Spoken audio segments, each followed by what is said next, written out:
Okay. We're all good to go, live on Twitch and on YouTube. Let me,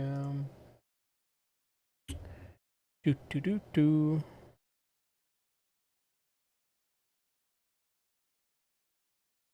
Somebody was asking me about replays before, and now this person needs to know where the replays are. Okay, here we go. Send it to this person.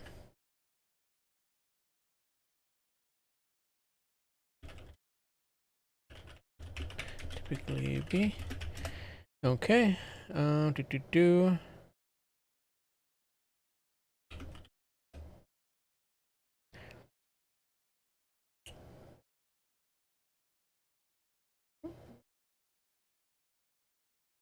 How's the bracket looking? Let's check it out. We do have one match status contested.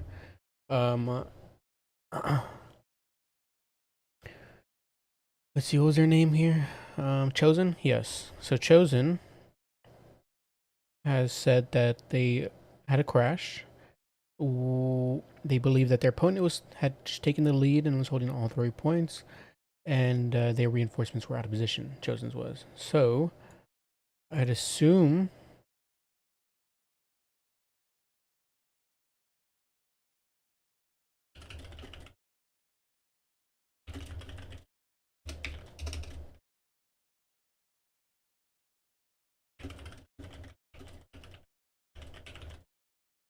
case, and we.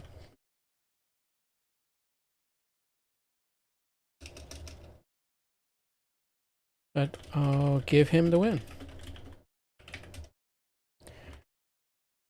Alright, so let me give Chosen the win. I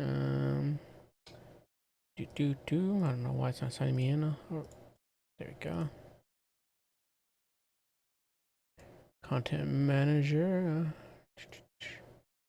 Actually, they could have just done it themselves, but it's fine. And I'll just do it myself. I'm already here, so.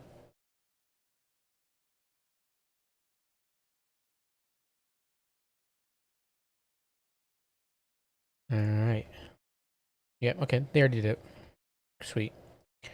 Then we will advance a Swifts round. There we go. Round advanced.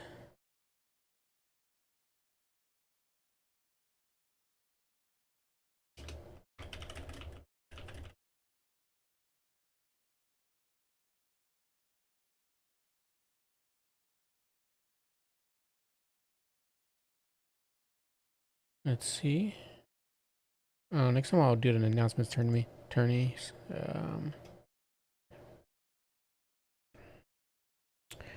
But let's see. So far in the things are all going okay. Yep. Okay. All right.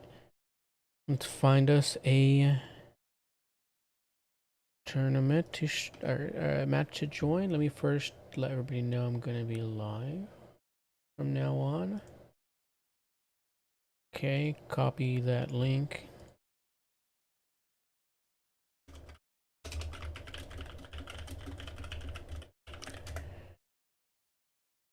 All right. So,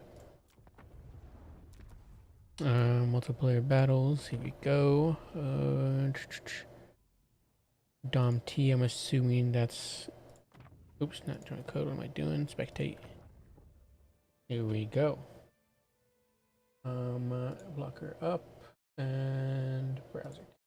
Oh. All right.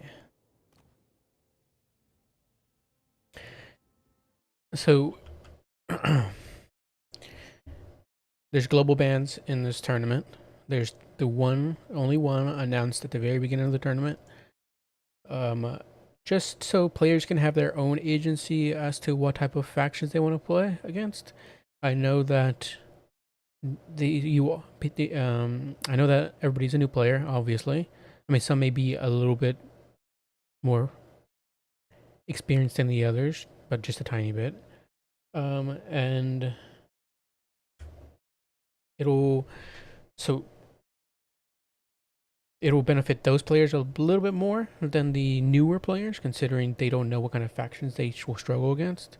But at least they will have an idea of what kind of faction that they don't want to go up against in general. Like, say they've played campaign and don't like playing against Kislev, or maybe they've watched videos of Turns, whatever it be, Davs, and they decided that, wow, Demons of Chaos look overpowered. I gotta ban those guys. So they could do that. Though I think it might have provided a little bit of confusion for people. They may think that uh, they may think that it's an SFT because people are posting their factions in SFT declaration, which I've had somebody drop out because of that. They thought it was an SFT, but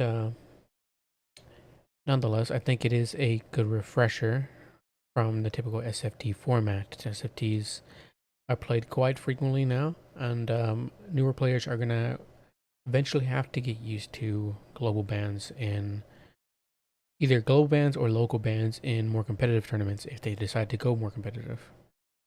So this will just be like a one-off thing every once in a while, just as people get more acclimated and whatnot. Next time we'll probably do another SFT, or we'll do just blind picks with a set ban for the tournament for a faction.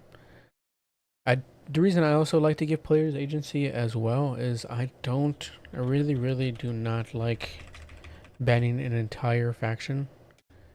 Just right off the bat, I like, if players feel like they're okay with playing them, then that's all good to me.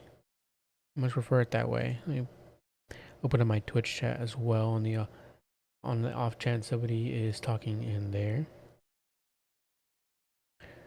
Alright, Twitch chat is open.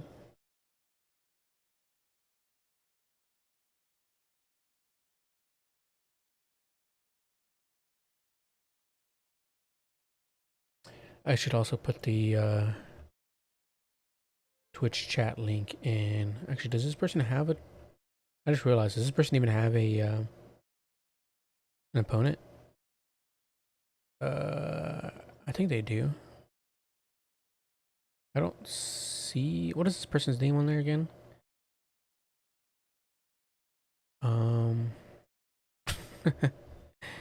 let me see. Okay, I see. They do have it.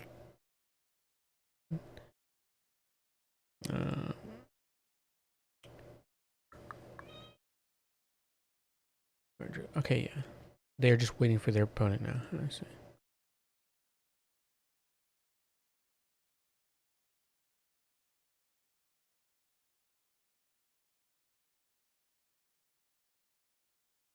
Hard boiled, huh? Not responding? Alright. Let me see really quickly.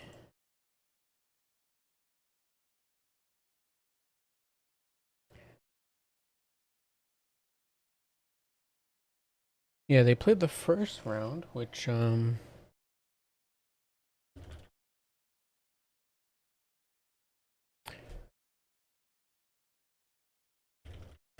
they responded.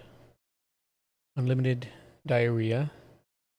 A vile name for a person, but they have played before in my previous tournaments, so it should be good to see them play again.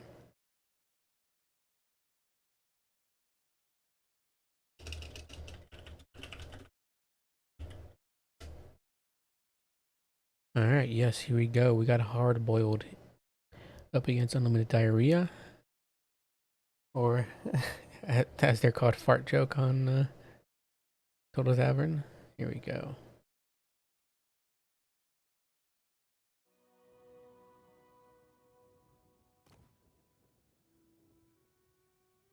Oh, they just left. Not sure why, or if that wasn't them, or what. Let us check real quick. We're already having some issues.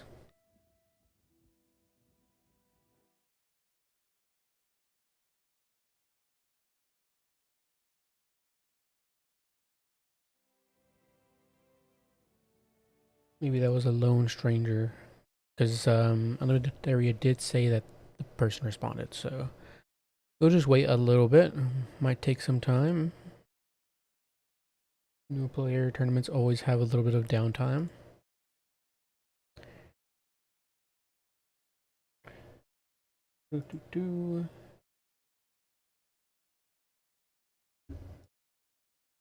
See if there's any more admining that needs to be done.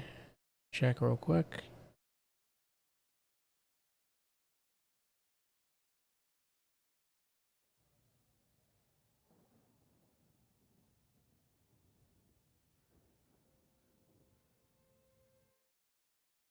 Doesn't seem like it. Okay, that's always good.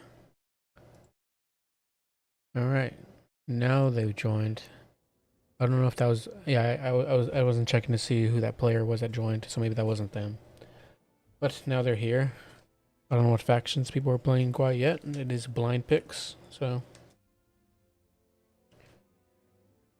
which blind picks are okay. They're a lot speedier than 3x3s, obviously, and it gives you the versatility to play more than one faction, and like unlike an SFT, which though for noob tournaments, sometimes people want to just play their one single faction,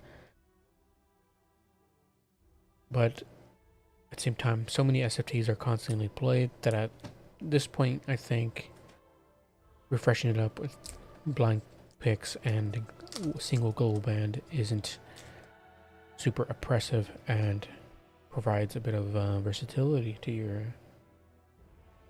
the amount of fun you can have, or your experience in the tournament, rather.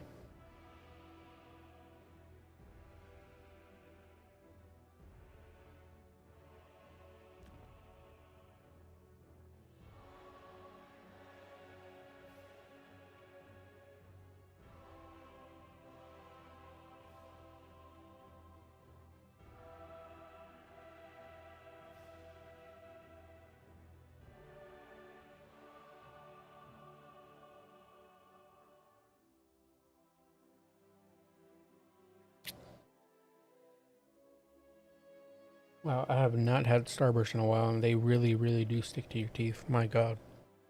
It's like glue.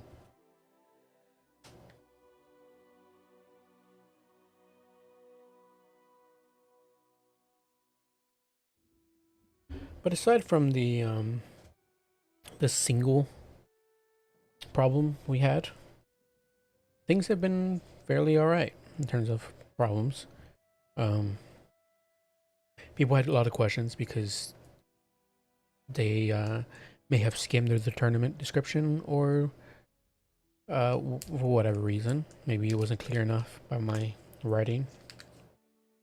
But also at the same time, it could be just the fact that they aren't used to global banning in new tournaments. Usually the tournament host does that. But again, I'd prefer not to do that. So if they have questions, that's fine. Once everybody learns, then things will go smoother. But also maybe I will also rewrite the descriptions for next time. But there's just so much information to provide in a tournament description, especially for newer players, that it becomes overwhelming way too fast if you provide too much. If you try to go too in depth. First, you have to go over the process of how do you sign up for the tournament, how do you find your opponent, which chat do you go to, etc. etc. There's just so much that needs to be covered in the tournament description, because simply there isn't a good tournament guide for Total Tavern, or rather a good player sign up guide for Tournament Tavern. There is one on the website, but it's text. People are always going to have an easier time learning with visual representation or something like this. And it's just kind of hidden. Like there's just a one little tab in there. And typically people don't go to Total Tavern to look at other stuff besides the tournament, so.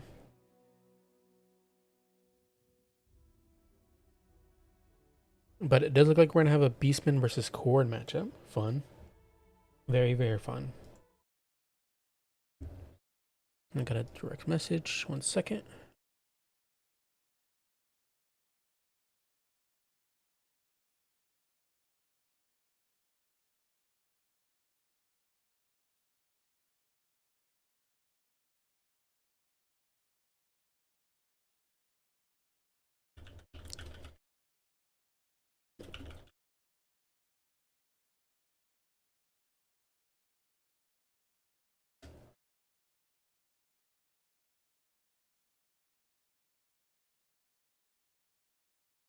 Yeah, so there was another person that was unfortunately confused with the tournament. They thought this unlimited diarrhea opponent, Hardboiled, thought it was an SFT. So yeah, just back to the topic of how hard it is to explain to a newer player, or rather, how hard it is to write a perfect description. But I will rewrite it, and hopefully have a better luck next time. But again, as well, it has to do with people are just used to SFTs. So, oh, let me turn on a blocker. We are ready to go. Alright, we are going to have a great Bracement of Wild for the Beastmen up against an Exalted Bloodthirster on the Haunted Vale.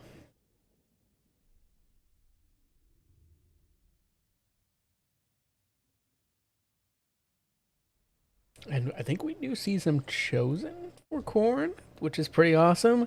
But also, I mean, Beastmen bringing freaking Bray herds, or excuse me, the Bestigor herds. So, actually, the one time they'd be extremely solid here, they're going to cut through Chaos Warriors and through Chosen, though Chosen will still deal some solid work back. Khorne are no joke.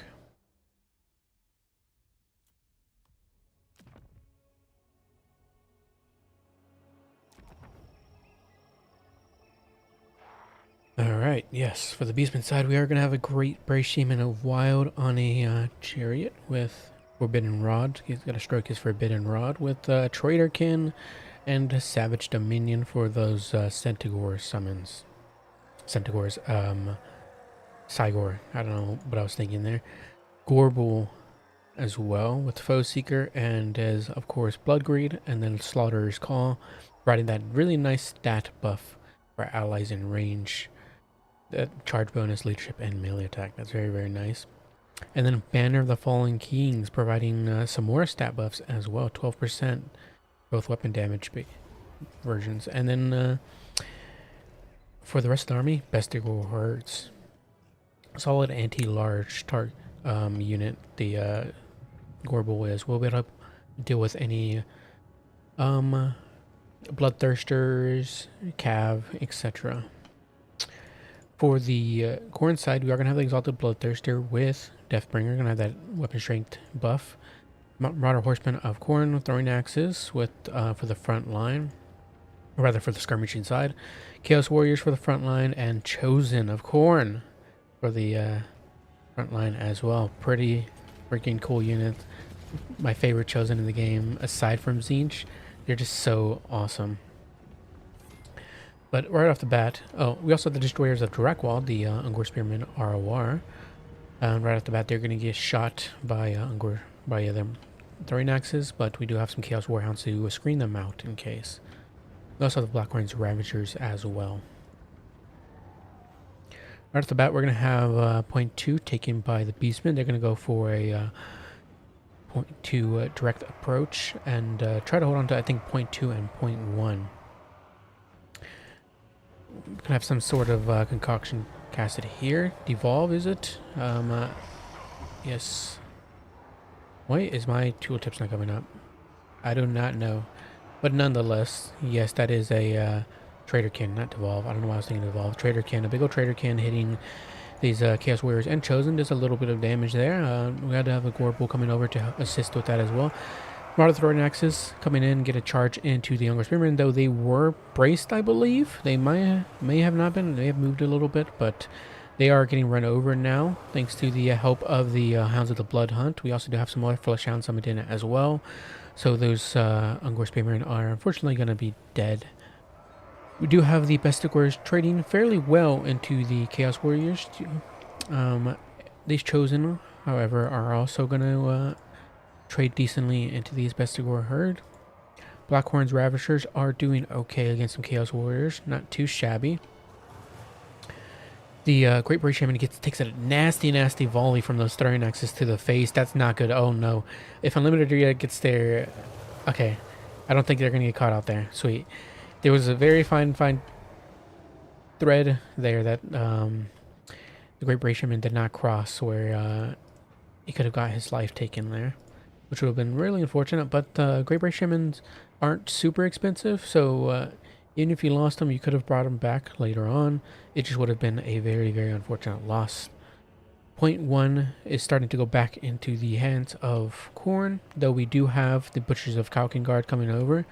I would not send them over simply because these Thorn Axes do have flaming attacks, and Butchers of Kalkengard do have regeneration, which means they will be weak to those fire axes. Pestigores are coming over though. Love that. We got some more pests. We got some Pestigores summoned in. Point 3 is in the hands of the Beastmen side. Exalted Bloodletter. Flying units cannot catch points, so the Exalted Bloodthirster needs to come over and help out. You can get even with that like Haggard Breath attack, which actually does the Bloodthirster not have it? I thought it did, unless I think you have to pay for it. Yes, you have to pay for the Bloodthirster Breath attack, but nonetheless, it could be helping out with this fight over here. It desperately would help a lot. But the Butchers of Kalkengard are in a fight here with the Fleshhounds, and it is a 2v1 situation, but they can handle it fairly well. These Pestigores could help out though I understand if they want to be a little bit reserved with them. They have 35 armor and only 25 melee defense, so they can take a lot of damage there from the Fleshhounds. Throwing Nexus, kiting the Gorbel, though we do have some Chaos Warhounds coming over to screen them out. Let me do this real quick. There we go. These Fleshhounds get caught out by some Pestigore. Oh, they were potentially about to be caught out, but the Khorne player was watching and did notice. Points lead is in the hands of the Beastmen. Point 2 remaining in their hands. Point 1 starting to go back into their hands. And point 3 is now going back in the hands of Khorne, even with these Pestigores on top of it. It's just these Throwing Axes, though if these Throwing Axes get screened out, they will start to take it, unless these Pestigores rout off, which it seems like they will be. Chaos Warriors routing off, 99 kills, they did good. Some more Pestigores summoned in. Yeah, Pestigores and Pestigores are just going to be a great answer here up against Khorne, especially Pestigores, considering how fast they are and how great AP they have. Though, if the opponent was to bring Marauders, they could trade down fairly badly. So it's just it's a risk there. Though it seems like your opponent did not bring any Marauders today. How did the Chosen do? The Chosen, yeah, they held on those Pestigores for a while, but at the end of the day, they are fighting a heavy AP based unit, specialized at taking those type of units down. Those heavily armored targets down. So eventually they will fall, but they will put in some work and hold a point for as long as possible. But yes, those Chosen do finally rout off, along with the along with these Pestigore herd as well. We do get some Chaos Knights of Khorne, yes, summoned in, who get a nice charge in on these Pestigore herd. Though, even if they are the non-lance variant, which means that they can hold better in melee, you don't want to keep them in a fight with the Pestigore, because they revel for sustained fights, especially if you have the Butchers of Kalkengard here as well to help. You just don't want to keep them there. But I mean, they do have 47 melee defense. It's not bad at all. They will mitigate some of that Pestigore's damage, considering they only have 36 melee attack. You have some more Pestigore summoned in, along with some Ungor Spearmen. The Exalted Bloodthirster finally joins the party. I wonder if the Khorne player was just keeping them reserved for this opportunity to get that dive in at the last moment. But nonetheless, point 2 is still in the hands of Beastmen, though we do have some Khorne Taurs coming in. Nice, with those big O axes, going to be beating down on the Butchers of Kalkengard. Going to do fantastic in that fight if the Beastmen player gives it to them, which I don't think they will.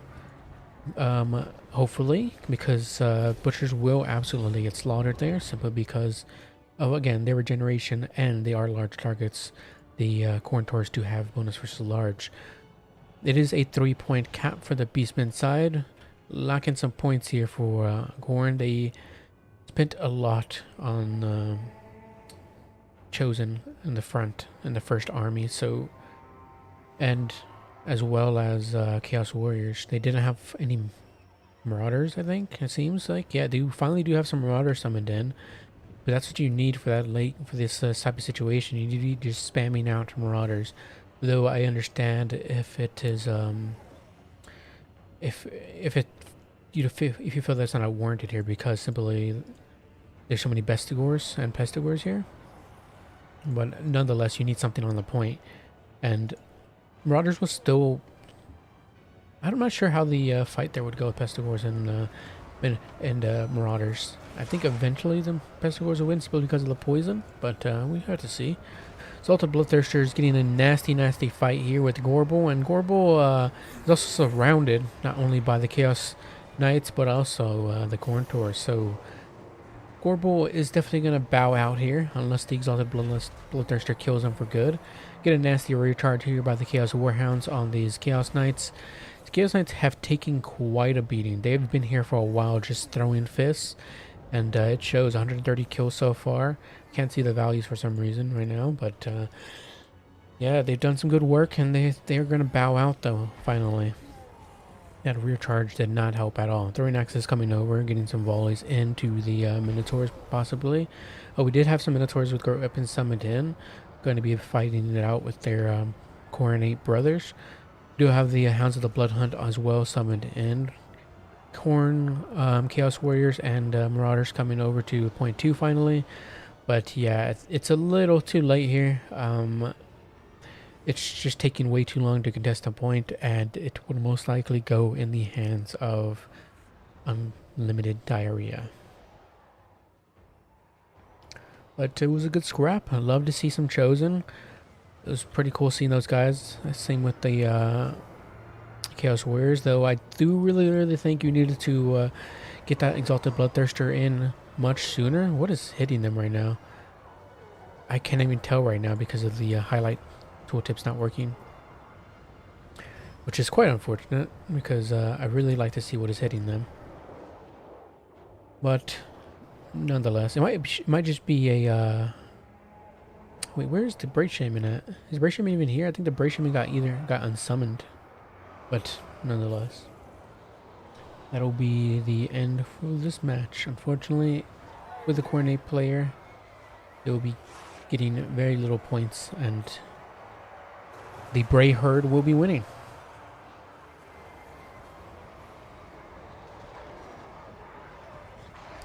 Yeah, the Exalted Bloodthirster definitely needed to be brought in a lot sooner, and even then, the Exalted Bloodthirster, it's a good duelist, it's a good fighter, but I'm not sure if it would have won that situation on point 2 over. Though it definitely would have helped. But Beastmen don't have super high leadership. Bestigors do have decent leadership. I think 75 is their base. I might be wrong there, but they do have better leadership than most other Beastmen. Everything out of the values do. My tooltips finally work. Yeah, Bestigors just had a filled day. These guys didn't get as much value, but even the Blackhorns Ravagers did good as well. 1100 value. All the Bloodthirster joining late still did decent value, 1357. Chosen, unfortunately, did not pay for themselves, but they still did fine. Yeah, look at these Chaos Knights, 1348. Solid work from them. And the Khorne is 2207, just beating down on those Butchers of Kalkengard. And also on the Gorbel as well. Butchers of Kalkengard also did fantastic, 1729. Bestigors did okay. But solid match from both players.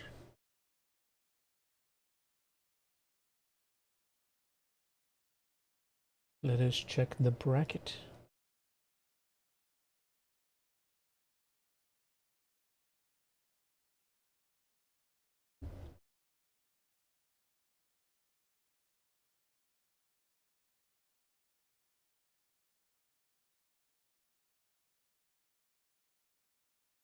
All right, wonderful. We're only waiting on the one, Chosen versus Carfish. Sweet.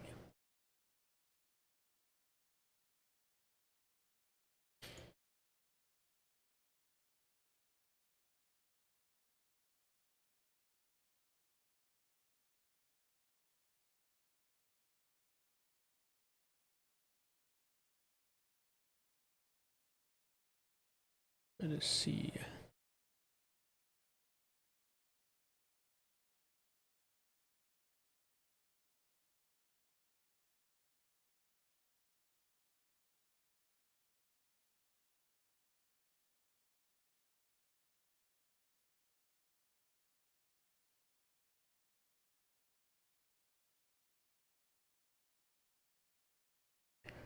Let me see something really quickly. Download this replay.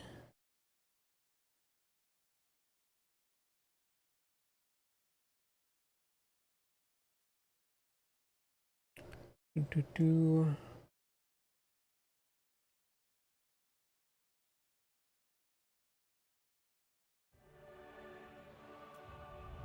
me see if this is the replay. Chosen versus, yeah.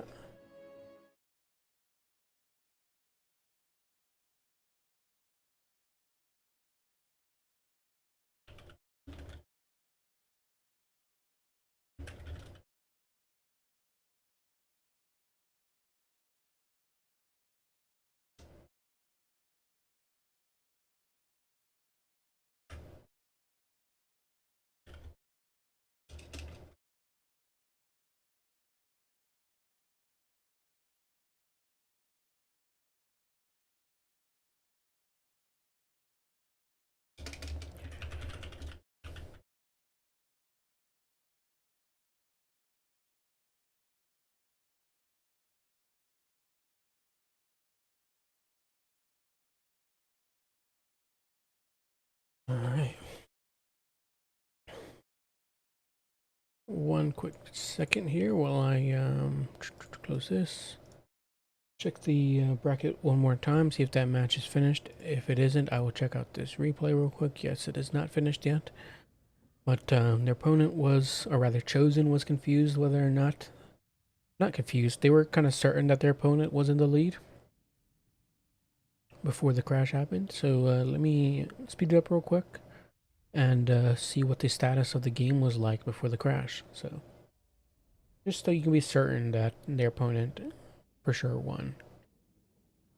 But to me, it sounded like it did. They did.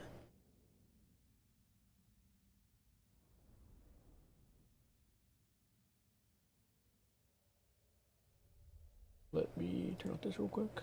All right. Again, I'm just going to run through it really quickly while I determine for certain. Just going to speed it up. I'm sure it's a good match, but unfortunately cannot cast it at the moment, even if I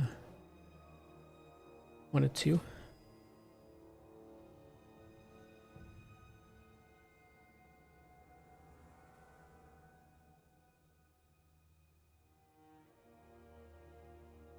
Oh, that was a really nice burning head there. Need both the chameleon stalkers and the skinks with javelins. Also interesting to see tic-tac-toe again. That's cool. I typically don't really like him. He's an okay fighter though. 60-60 with primal instincts and the mask of the heaven. Yeah, he's just, I don't know, he's not anything special. I'd rather just take the red crested skink if I'm going to take a cheap lord. He does have buffs for flying, other flying targets though, I think. Let's see. Yes, yeah, the Mask of the Heaven does hit other flying units, so in 55-meter range. So you can pair him up with some, for some reason I can't think of their names right now. Either would be pterodons, ripperdactyls, there we go. Yeah, points are in the lead for the Norscan side. But the cap points are in Norscan's favor. Point 2 is taken back by the Lizardmen. Yep, everything's going okay. Seems like a fairly even match. Point 2 and point 1 stay in the hands. Yeah, okay. So,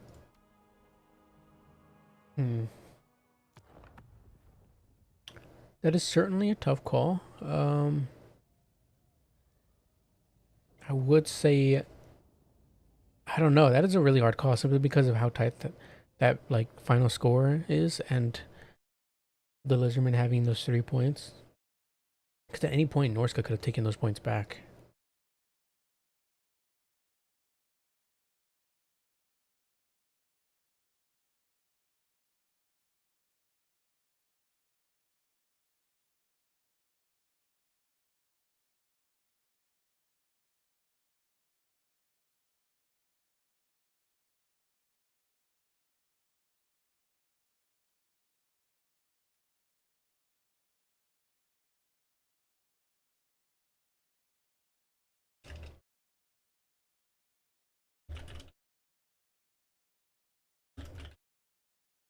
Actually, rematch. Yeah. The trouble was finding the time for that.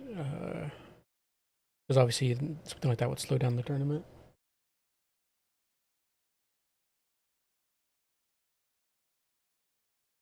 Yeah, that's really, you can't say who kind of deserves a win there because it's such an unfortunate crash, and I wish there was more time to say get a rematch in. It's just obviously something like that slows down the tournament, and I mean if there's yeah, it's tough. It's really tough there because I wouldn't be able to in any other setup. I wouldn't be able to give one person the win if it wasn't on a tournament match. Coin flip.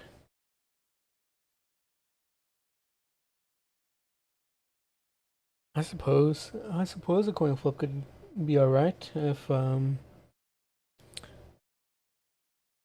both players are up for it. Because again, they could have been. That is 100%. That is a coin flip of a match right there. Either player could have won. So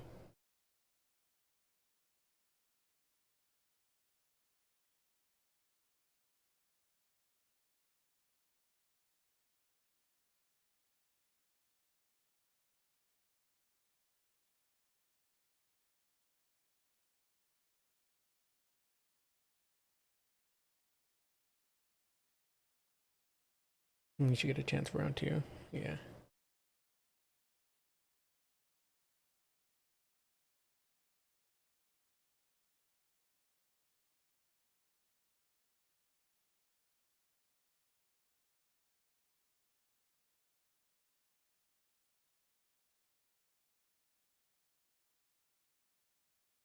Yeah.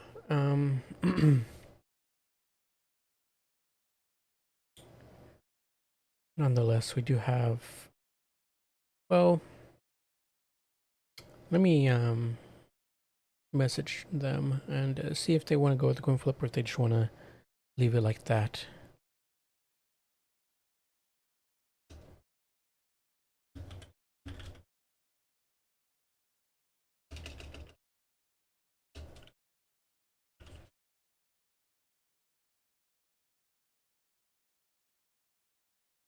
Do have one drop.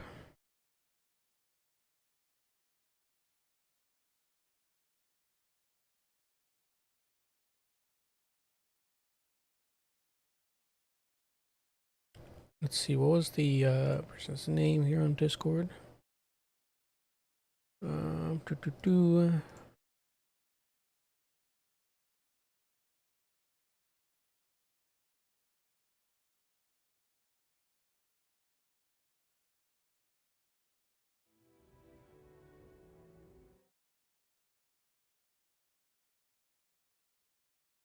I think this is them.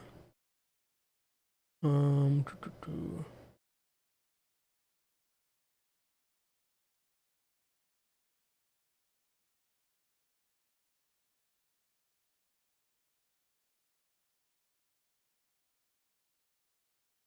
Hey, just dropping in to say thank you for hosting. New guy here, and I got my absolute butt kicked in on SFT on Tuesday, so I'm glad to find some opponents that are also new like me. Yeah, of course, thanks for playing. Sorry you have to go, but I will try to host more new tournaments at least maybe once a week. We'll see. This is the third one so far, so Hopefully there will be plenty more for you to join in on. And next time maybe I'll do another SFT one.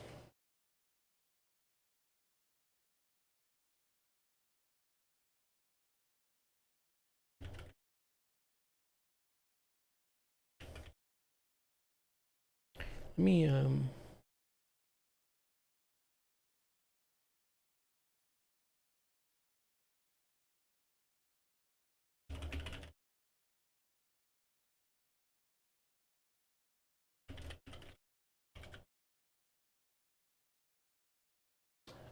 okay.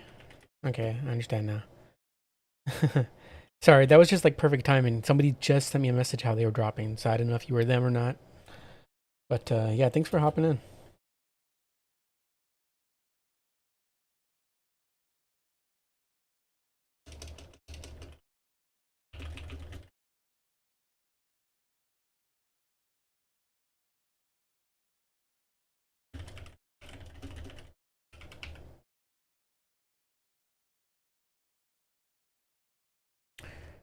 All right, let me see. I'm going to do, let me see.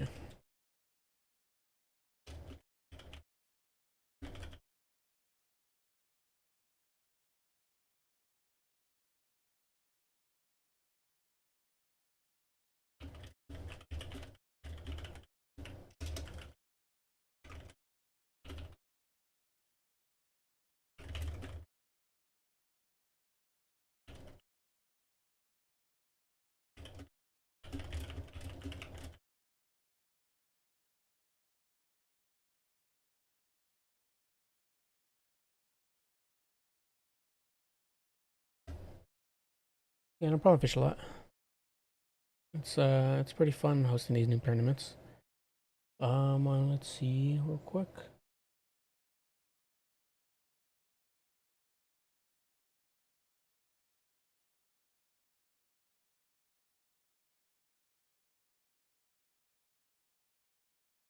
There's Discord captchas now? Ay, ay, ay.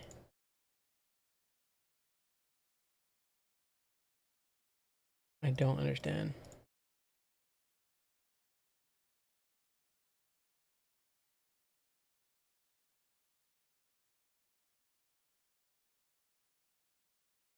Okay, I'm just gonna deal with that later. I'll advance the bracket now. That's yeah.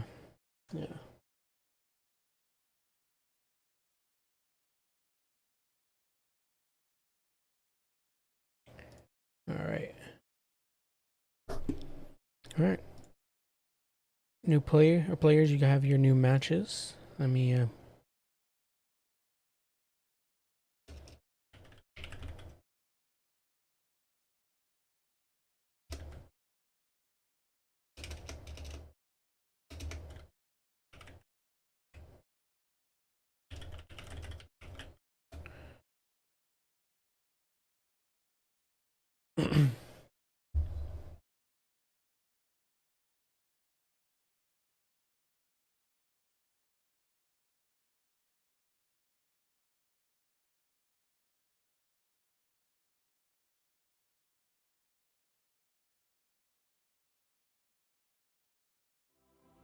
all right. Yeah, I was gonna message one of the players, Connor Fleming. Let me see. Yes, Cartfish dropped. I'm gonna drop him, and then I'm gonna switch. Cartfish, I'm gonna have you, rather Arrow, I'm gonna have you play against Condor. I don't know if you've played them yet, but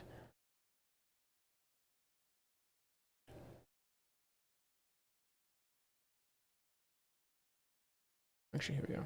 Excuse me.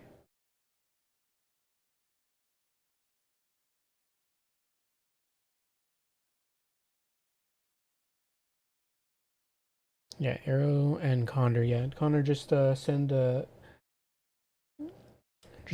a message, and I'll fix this while we're at it. Hey, Norexa, that's going all right.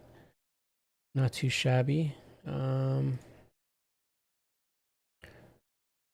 Had some people confused that thinking it was an SFT, but otherwise it's going perfectly fine. Had one crash, which you already heard about, and both players, I watched the replay and it seemed fairly even. It was kind of hard to give it to either player. Somebody suggested a coin flip, but I'll have to.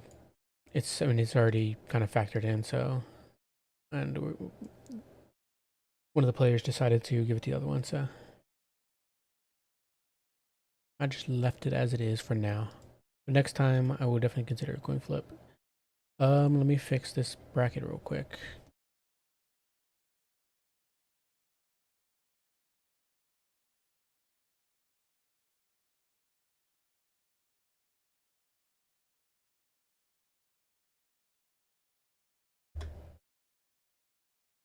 I don't. Yeah, no WE matches yet. I've only started streaming the second round, so the only match I've streamed so far is Khorne versus Beastmen.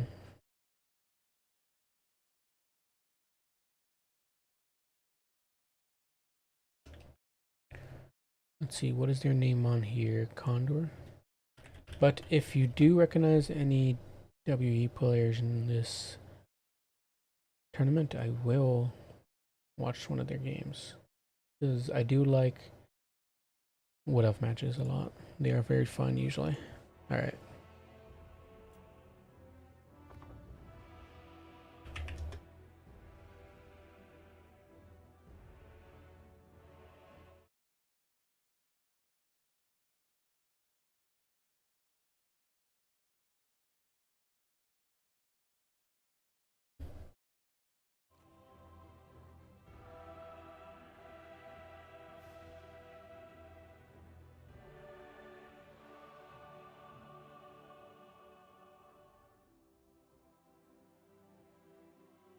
The one player I do know that would play Wood Elves, who you told me about, is unfortunately not signed up for this tournament. Maybe maybe it was the fact that it wasn't an SFT.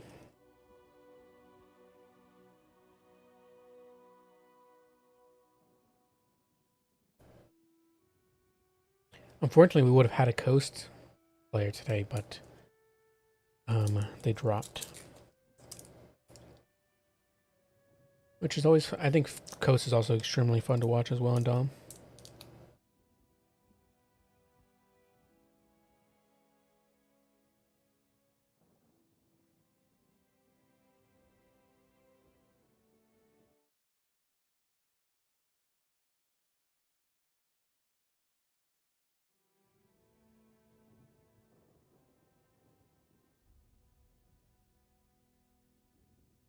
But let's see, are both these players going this or no? I don't think so. I think they're still doing their blind pick.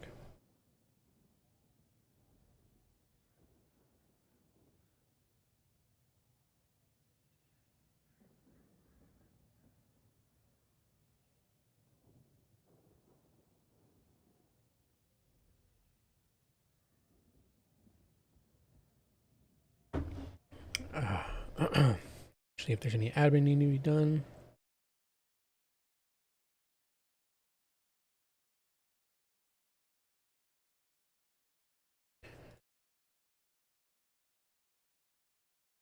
Did I fix that bracket? Let me check. How are you doing, Rex? Are you going to be hosting any tournaments anytime soon? I saw Leech Lord has been hosting some, but I think the last one I saw you host was a bit ago. Yeah, on the 15th.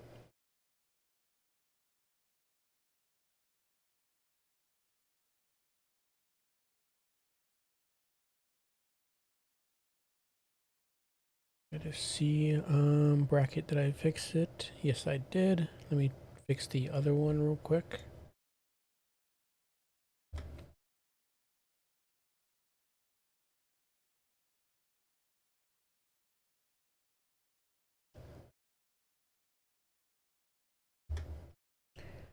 I'm really glad by the way, I'm really glad I changed my tournament from Tuesday to Thursday because Turns Tourney getting 60 freaking players.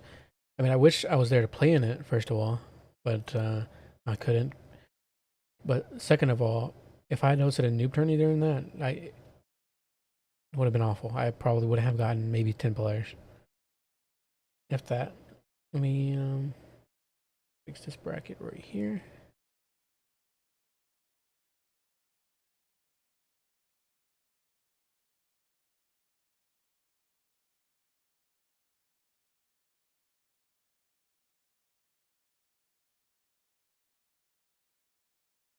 Yeah, we do have a lot of tournament hosts right now at the moment. That is very, very true.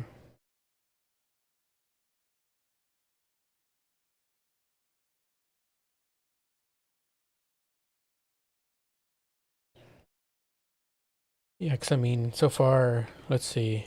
I think tomorrow we have a tournament, yes? Or is that yes, we have a tournament tomorrow, and then we have a tournament on Sunday. So there's space on Saturday if you or somebody else wants to host.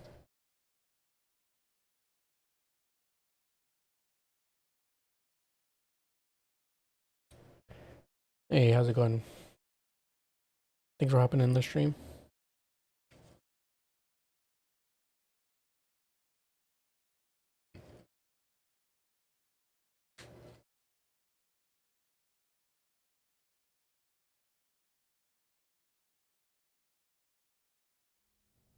But it seems like we do have Norsca versus Dark Elves, presumably.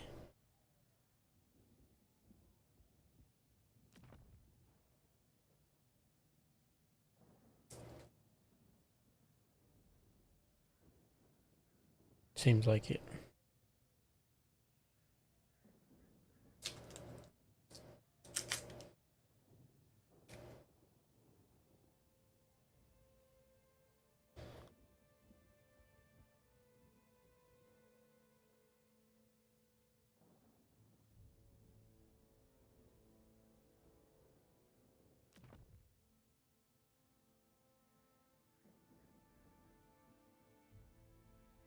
That's interesting reinforcing arming.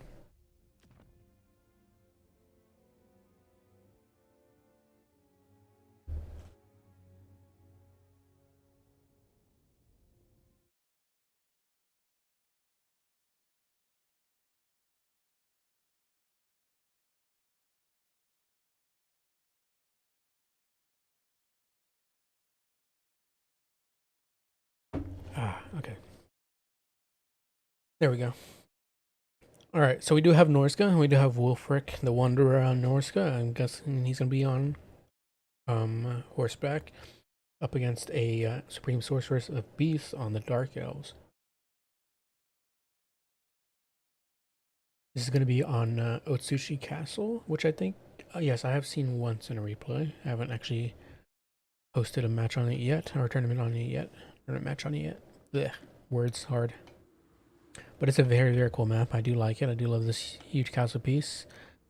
Very Shogun 2 map like. If only you could have this be an actual settlement battle campaign, but nonetheless, cool.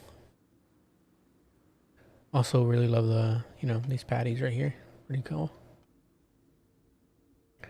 Also, provides that aquatic buff there for the lizardmen. Broken map here for the lizardmen. But Norsca, we have Wulfric. He is on horse, and he's got Seafang, Hunter of Champions, and Sword of Torgold. That's pretty beefy there, Norse for Wulfric. We also have Searing Doom with the Final Transmutation, as well as Metal Shifting. For the front line, we are going to have Marauders with Javelins in the back line. We also have some Berserkers as well to be dealing with any Dark Elves infantry. I don't know if how do Berserkers do against Black Horseers? I think Black Horseers might win that simply because of their armor. I would have to guess. But Berserkers do have, of course, the Norscan Rage mechanic being up to 10% Fizz Res, and then Leadership and Melee Attack buffs as over the time spent in battle. But for the Dark Elves, we do have a Supreme Sorceress on a Manticore. Nice, no dragon. With the Opal Amulet. I'm not going to try to pronounce that name, but Black Horror. It's a pretty cool wind spell. Does some decent work. Flock of Doom with the Manticore summon, as well as Wild Heart as well for that power recharge rate. Do have these Scourge Runner Chariots, the one being the Arwar Ravagers of Rakath, which is pretty cool. Barbed Net has that 10% missile resistance and speed percentage as well in that 35-meter range. which is pretty cool. It helps chase down any targets. And of course, they do have those anti-large missiles that Sword Runner chariots have. You can use on trolls, etc. Any cheeky mammoths, which I hope you don't bring a mammoth because that's just asking to lose against the Dark Elves. Dread Spears. We also have the Sisters of Slaughter. Love the Sisters of Slaughter. Such a cool unit. One of my favorite infantry units in the game. They are linebackers. Dark Riders with shields as well to chase down any skirmishing. We do have the Scourge Runners. Getting some cheeky shots into the Beast of Tashnar. Should do okay. I think they are small targets though. Yes, so the anti-large is not going to benefit them at all. Though we do have point 1. Possibly was going to go in the hands of Dark Elves, though Norsca is now pushing towards it. We are going to get a engagement here with the Beast of Tashnar, however, with the Supreme Sorceress and the Crows of Cain. Plus a Flock of Doom hitting those Beast of Tashnar, so yeah, they are gone. Point 2 is in the hands of Norscan side. Wolfric is here. We do have the Javelins throwing in their volleys, though Dread Spears do have silver shields, so that should go okay for them. Point 3 is... Does it go in hands? Yeah, okay, there we go. I thought the Darker player wasn't going to catch it, but they caught it, and they get a rear charge there with the Marauders. We have a Searing Doom hitting these Dread Spears, does okay damage. Gonna pull those... You want to pull those Dark Riders out to get a flank round, but the Dark Elf player is playing well here, pushing their Dark Riders, chasing off those throwing axes, but they did lose it for pushing too far. Crows of Cain got summoned in, and were able to help deal with those Beasts of Tashnar, thanks to with the Supreme Sorceress. We do have another Manticore. We do have a Manticore summon as well to attempt to deal with this Manticore from the Norscan side, which I don't think is a summon. I think it's a normal unit. We do have the Skin Wolves get a charge into the Slaanesh Harvesters. Slaanesh Harvesters will do okay there. They do have Fizz Res, though the Skin Wolves have bonus surfaces large, so they will take a beating even with that. They also don't have any armor as well. Pretty cool seeing the Slaanesh Harvesters though. They are going to throw that Soul Stealer down, healing them up in that combat with the Norscan Warhounds. Very nice. The Scourge Runner Chariots have been pushed back a little bit, but they are coming back up. The Berserkers are going to kind of have a field day here, chewing through Dread Spears and Dark Riders. But yeah, those Dark Riders should not have stayed in sustained combat. We do have another Searing Doom going to hit these Dread Spears and the Sisters of Slaughter. It's going to be really, really nice. They're bunched up by the Dark Elves player there, unfortunately. You definitely want to... it's definitely another mistake there by the Dark Elves, having too many units stacked up on one.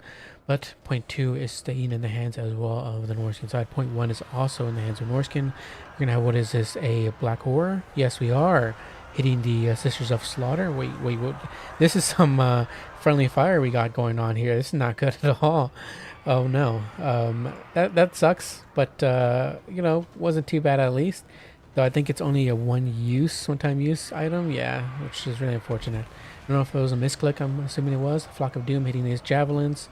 Got to be careful with the Supreme Sorceress because, yeah, those Javelins are anti-large. So, Sisters of Slaughter finally finish off those Norscan Marauders, though they are not going to have to fight the Berserkers. Dread Spears are helping as well. Point 2 is staying in the hands of Norsca, though, because of both the Wolfric and the Shaman Sorcerer holding down the point. Point 3 also in the hands of Norsca, though those throwing axes are being pushed back slightly by the Dark Riders. We do have some Black Orc Corsairs summoned in with hand bows, pretty nice, along with some more Dark Riders and the Reaper Bolt Throwers to start whittling down those Berserkers. Though if those throwing axes come into the area, then I would probably switch that onto single fire and start shooting at them. But the hand bows could also screen them out. So chipping down the Berserkers is a good idea. Though they have a very loose formation, so they won't take as much damage. Handbows unfortunately get engaged there with the Marauders, with the Berserkers, which is not fantastic, and they're also being shot in the back by their own artillery piece.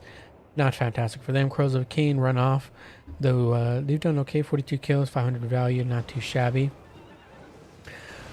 Ravagers of Rakarth, the Scourge Runner Chariot, is engaged by the Beast of Tashnar, unfortunately. It only has 1500 HP left, so it could get routed off, though with the help of the Supreme Sorceress and the help of this Feral Manticore, if it gets sent over, they should be able to run off those Beasts of Tashnar. They do not have great leadership. Norscan Trolls just battling it out with the Dread Spears and the Sisters of Slaughter, though obviously Oh, never mind. The Dreadspears run off. I was going to say they could be rounded off by the Dreadspears. They were wavering for a little bit, but instead the Dreadspears run away, and Sisters of Slaughter are kind of they don't have any orders at the moment, so they're just kind of being shot right now. Though they do have Fizz Res and bronze, or rather copper shields. Point 3 stays in the hands of Norscan side.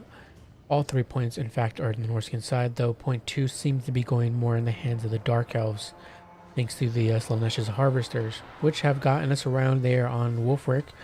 Though there's a Searing Doom, hopefully the player notices, and I don't think they will, and it's too late. And yeah, just look at that. Slaanesh's Harvesters are gone. My god, what a tasty Searing Doom. That is unfortunate there for the Dark Elf side.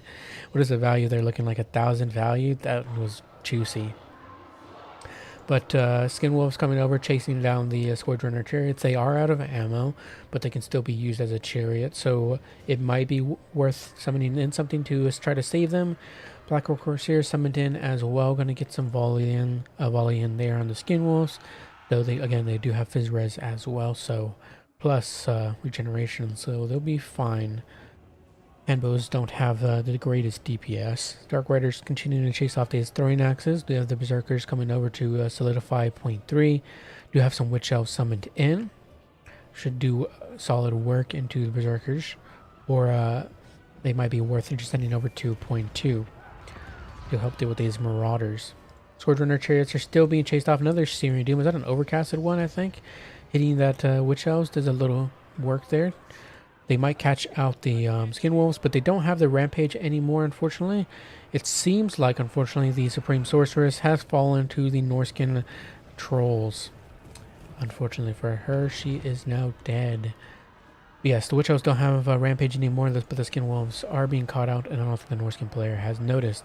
Handbows now on point 1, getting some volleys in there on the Javelins, though they will take some fire in return, as well as they are being caught in melee by those spearmen. But again, yeah, the Dark Riders need to be pulled out, get either a surround on these spearmen to rout them, or get a charge in on the Norscan Warhounds, because they are about to get charged as well. Another Searing Doom hitting those handbows, and that's going to unfortunately rout them off. Fantastic work by the Norscan player. Some really good casts there. Crows of Cain are back, going to get a rear charge on these Martyr Horsemen to do some fantastic work. They are a pretty good unit there. But yes, unfortunately for the Dark Elves, they are going to have to bow out. It was too much in the lead of the Norskins. Every time the Dark Elf player tried to get on top of 1 point, the Norscan player was there to stop it and thwart their attack. But let's see, 1,300 value here on the Metal Caster. Pretty good. Yeah, some solid cast there with just Searing Doom. 1612 on the Skin Wolves. The Skin Wolves had a perfect place here, just getting rid of Dark Riders and chasing down Scourge Runners. Berserkers did fine. Everything else, let's see. How did the Supreme Sorceress do? She did 1,500. Not bad. Typically, now Norexa would obviously know a little bit better than me because I don't play Dark Elves that much anymore. But I don't think Manticore is the best option for her. I think either her pony, I forget what they're called, the Swift pony, whatever, is the best option aside from the dragon. So I think the Manticore is just a middle ground, which you don't really need. But she did okay there. Scourge Runner Chariots. It's not a game breaking choice there to bring around a Manticore. It's still cool. It grants you style points at the very least. 800 value here on the Scourge Runner Chariot, and 800 on this one, fairly even. 1178 on the Sisters of Slaughter. They're okay in this matchup. They're okay. Not any artillery pieces to mess them up, aside from their own when they got shot in the back. 1570 on the Slaanesh Harvesters, though they did get 2 summons in.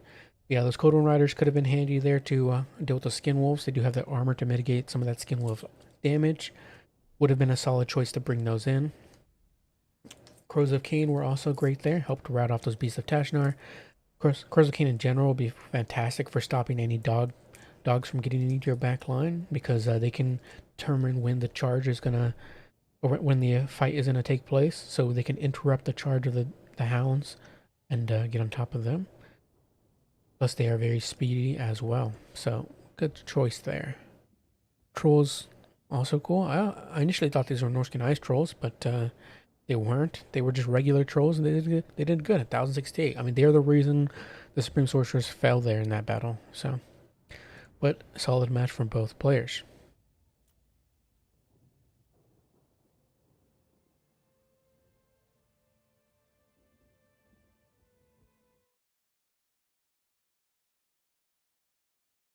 I wonder if you just want to terror dip and otherwise stay out of combat. The dragon is overkill.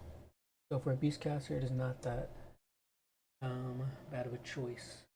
I guess. Yeah, I don't think it's a horrible choice, especially considering they were pairing up the Supreme Sorceress with the Summoned Manticore. But typically, hmm, I don't know. Yeah. I mean, the Manticore isn't a game breaking choice for me. I think it's a solid choice, but to save on money and to keep her out of battle, I'd probably go with just a pony, or the Hellsteed. But again, for those terror bombs, it's not bad considering the Hounds have terrible leadership for the Norscan side, so they can get routed off fairly easily with those terror routes from those charges in the back.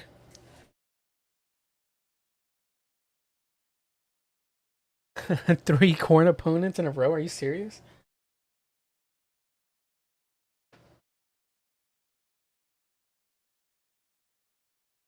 I can't tell if that's unlucky or if that's good because I mean Khorne is fun to play against, but I guess it is one dimensional. So, but yeah, nobody likes multiple similar matches over and over again. So that is just wow that you got three Khorne matches. So many Khorne players this tournament, I guess. That's interesting. And in my last tournament, people were hoping for Khorne to get into the semis or finals, and no Khorne player made it. So maybe they will this time then.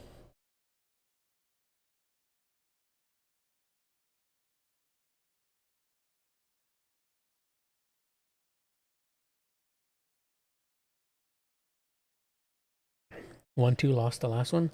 Oh, well, good job. Solid work. But yeah, obviously you'd want more of a fresher fight.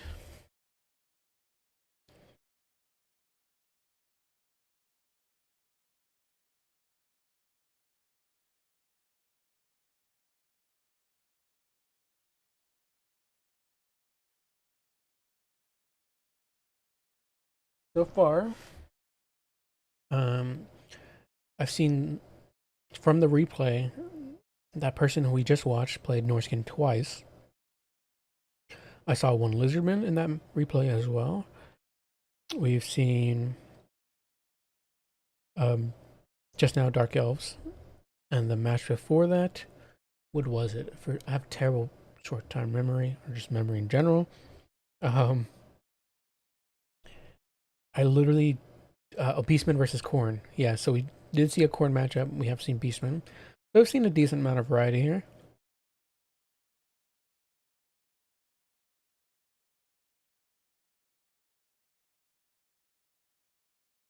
Which, one would hope with blind picks.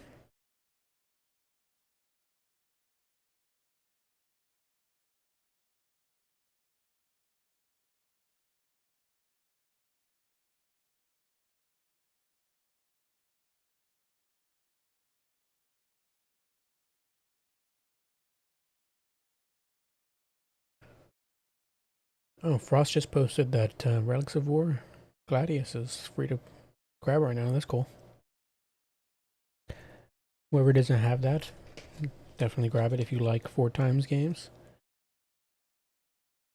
It sucks that a lot of the factions are DLC, but it's still a fun game nonetheless. It's just standard, Games Workshop games. DLC's being factions being locked behind DLC.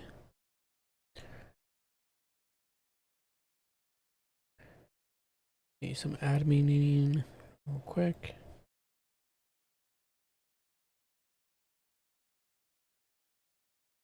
Alright, we just have 3 matches we're waiting on here. Astro, Chosen, and Hard Boiled.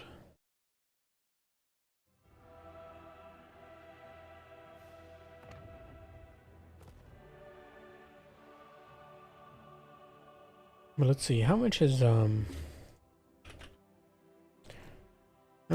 the Dark Elf Supreme Sorceress on a Manticore? I don't think she's expensive at all, Manticore. I was thinking of the Dark Pegasus. I don't know why I couldn't think of the name, but the Manticore, yeah, it's only about 200 more. 200 more could be the difference between you having a another Dread Spear or something, but you know, that's not a huge difference. It's all right. Obviously, there is a sense of a bit more survivability with more HP on the Manticore, but you're also getting 20 more speed on the Dark Pegasus. But again, does the let me see, does the Dark Pegasus have any? It doesn't have fear or anything. Yeah, okay. Yeah, so with the Manticore, you do get those Terror Bombs with the Manticore summon. And honestly, it is nice to see. It is really nice to see a Supreme Sorceress using a spell lore that isn't just dark magic, because typically on a Supreme Sorceress, you're seeing a black dragon with Soul Stealer, and pretty much it. Beasts, obviously, you've seen a lot of play. People spam Flock of Doom nowadays, and it's a solid play. I mean, you're proccing Wild Heart, which grants you that 80% power recharge for 25 seconds, which is nice. So it's a shame that the I don't know what happened with the Black Horror there, but if it was a misclick, but that was really rough because it's a pretty decent spell, as you guys saw. It does a decent work. 33% of it being AP, so it's okay. But yeah, again, against Norscan, the Norscan side, Black Dragon is very, I think, risky in my opinion. Next time I have a different opinion, but with all of the Marauder Hunters with Javelins and Trolls that can punish her for as soon as she lands, and you obviously want your Dragon character to land. You want them to be engaged in combat a lot of the times because of how much you're paying for that Dragon.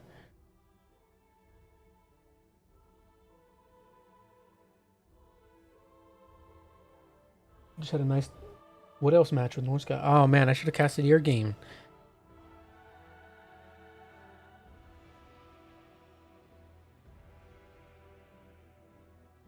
Not that the match I casted wasn't a good game, but Wood Elves are always very entertaining because of how much micro and the play is required for the Wood Elves. That's why it's always entertaining to see Norexa play them. They're a very high skilled faction, which a lot of damage potential.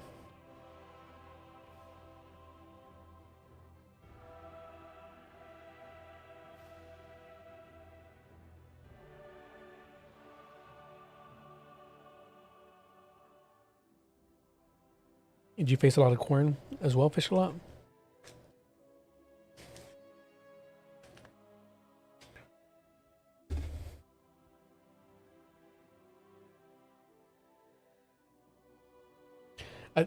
Another thing in general, like not even just Wood Elves, but elves in general tend to be extremely fun to watch play. As much as I don't like elves, throw them in the book. The play behind them is very fun, and especially whenever it isn't the same thing over again. But I've seen some solid work with say like Lokir Fellheart, with bringing back Morath even. Malice is always cool. First was Nurgle, second was Dowie, third was Beastmen. I missed the Dowie match.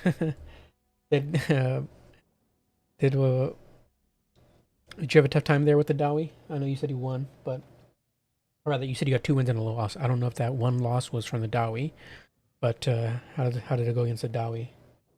Cool. Also, Nurgle. I wish I casted a Nurgle game. I love watching Nurgle as well.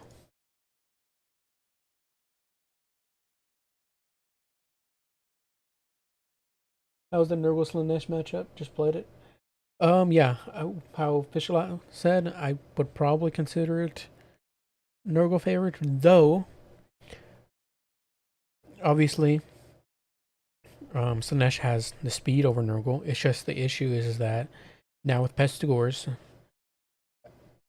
and not only that, but of course Nurglings, even though they're not great, you do have some speed to contest with Slaanesh. And the issue is that a lot of your units on the Slaanesh side are just extremely squishy aside from your like Chaos Warriors and Chosen. So and Nurgle kind of has a lot of options to go into squishier factors like that.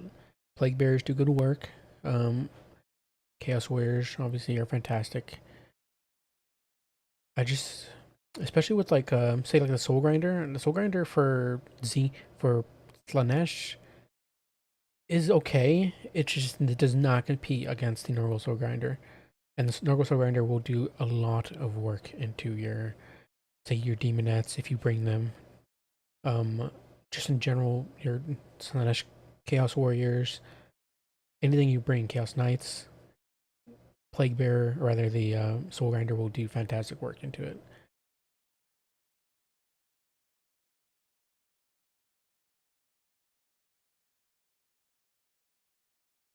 Oh, don't worry, don't worry. It's always I do not mind a Norsca matchup or anything like that.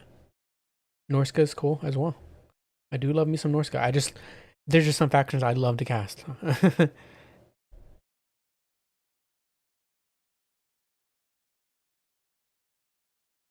me check the bracket real quick. See how everybody's doing. I think okay, we're just waiting for one match. Yes. Nurgle into say Slaanesh. Let's see. Domination. So Nurgle has a few options here. Could obviously go with Festus. But see, the thing here is that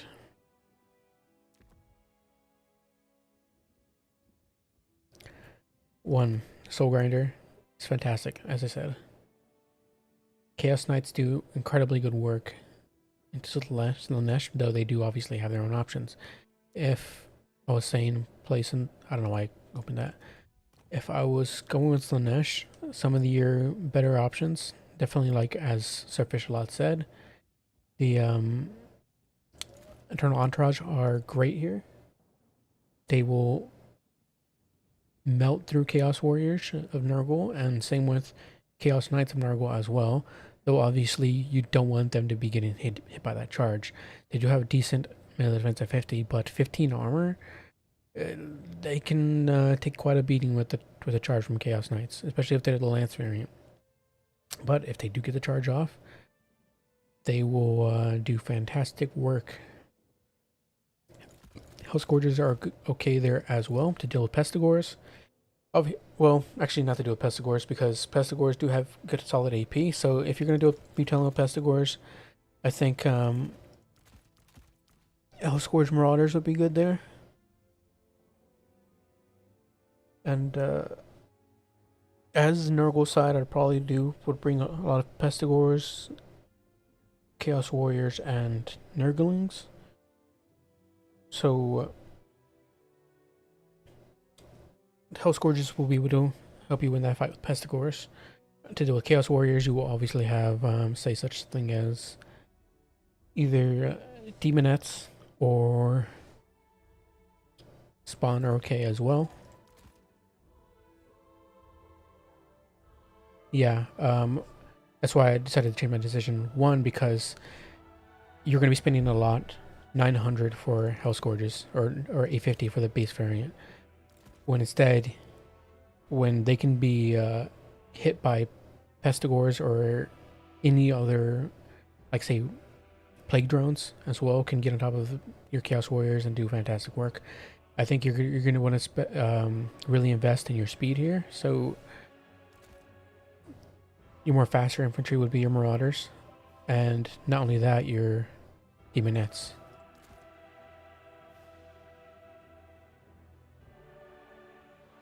Yeah, Nurgle will win that. You don't want a grindy fight with Nurgle. Yeah, to see the total score of players, you can just head over to the signups tab. Show you real quick. And you can see everybody's Swiss points here and OP points, which are used for tiebreakers.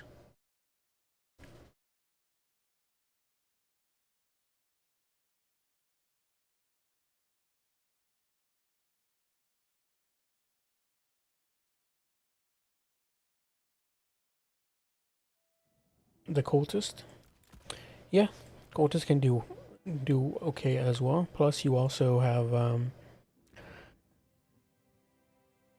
your gate, which you can summon more demonettes as well. Could do all right.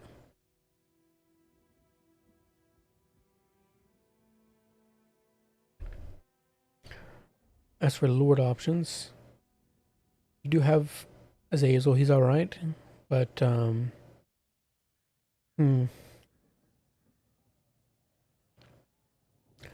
you would probably need to ask a more experienced Slaanesh player. But I would probably go with a Herald of Slaanesh, either Herald of Slaanesh or Azazel. That is probably my option. Obviously, the Herald of Slaanesh can be sniped out. She is squishy, but that's what you have her on the steed. She has 100 speed. Tiebreakers essentially, um, it's the quality of your opponents, how they did in their matches. It's opponent points.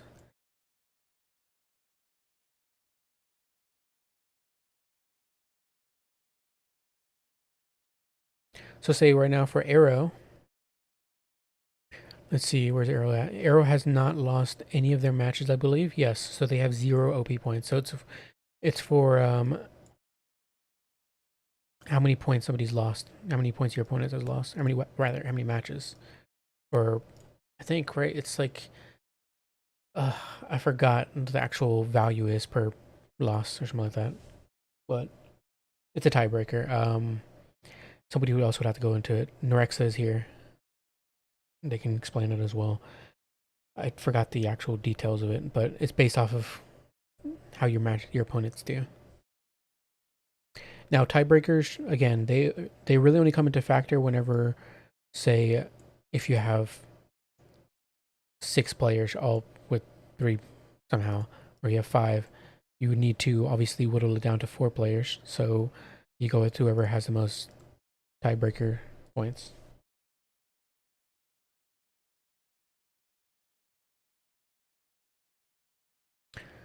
Somebody else explained it better in the chat recently.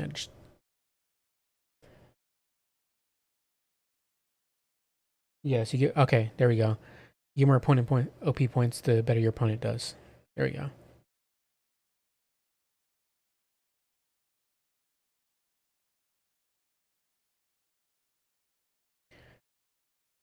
Yeah, that's really the only choice. That's the reason why I would bring Azazel, is because simply because how fast he is, and he can snipe, say, a Nurgle caster. But obviously, if your Nurgle player brings Kugath, Azazel isn't sniping shit. He's going down, and he's going to be useless aside from just spamming Lash or Slaanesh, which yeah, opponent points.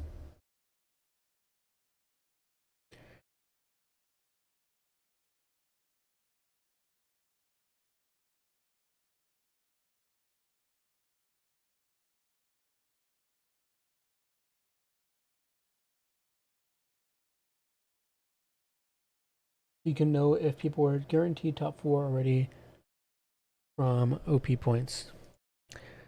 Sort of, yes. First look at the Swiss points, and then if you seem matched up with them, then that's when you look at the OP points, and you could tell who is going to be in the top 4.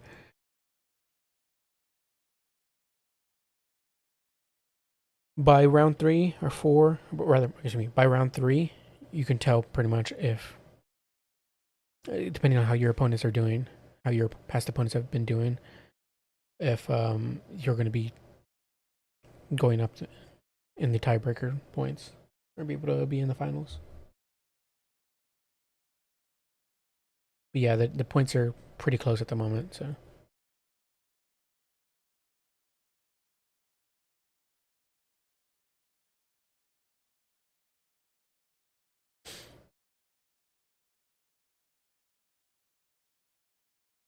But let's see what the actual... Do we even have a big sample pool for Nurgle versus Slaanesh? Let's see. Yeah, okay. So Nurgle, as you can see, against Slaanesh, 67%. They've won 8 out of 8 games and lost 4. Yeah, the last match is taking a while. I think they took a while to message each other because...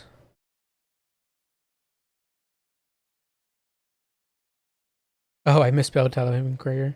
Actually, I got that list from Hippo, so him and Hippo misspelled it, but I will correct it. Sir Fish a lot corrected me in the chat. There we go.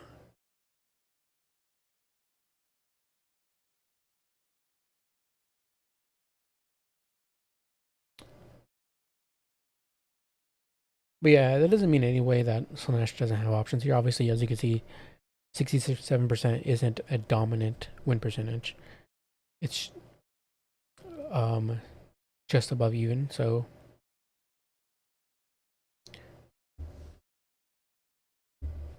though we obviously as well don't have... I mean, Slaanesh in general are pretty even faction, 50%, so they have a lot of decent matchups in Dom, unlike in Land Battle. Land Battle, they have plenty of awful matchups.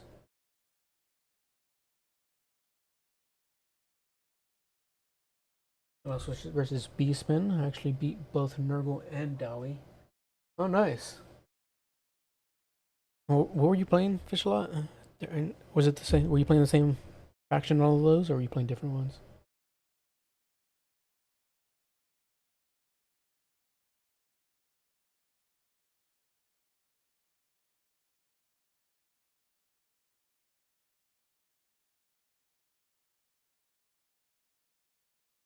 They're still going at it.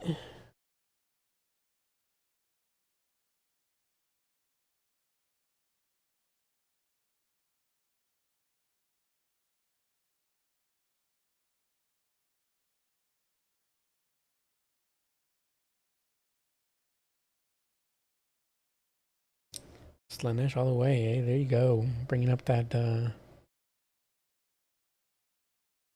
oh wait, I was gonna say Slaanesh win rate. Which, yeah, it does go to the stats. So you're bringing up that Slaanesh win rate. There you go. Awesome. Sir Fishlot holding Slaanesh on their back. Slaanesh better reward you.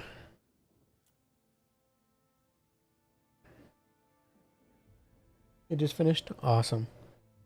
So let me advance the Swiss and we'll get on to round 4. Who won that? Let's check it out. We had Hardboiled win that. Nice.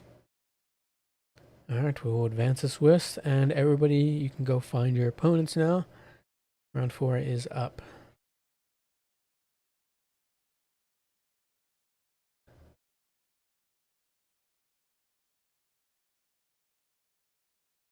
Don't look at my...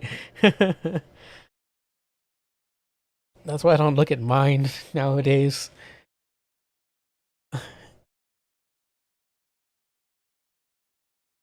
Let's see.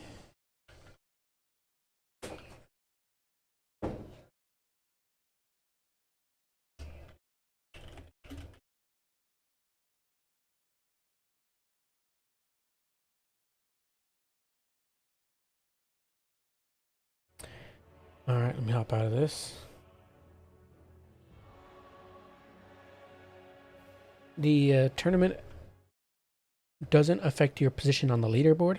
just the stats of the faction and your stats on your profile page. So just right here, you can see here that it'll go here and stats here as well. Just your match history essentially. But yeah, I won't go into the leaderboard at all. New tournaments don't affect the leaderboard.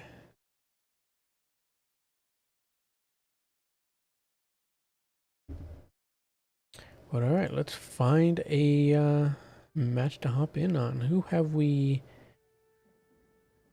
watched and who haven't we watched? I guess I wouldn't know, huh? Let's see.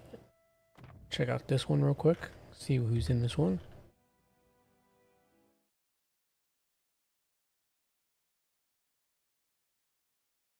Metal Machine. I don't know who Metal Machine is. It might be one of the Khorne players that person was talking about.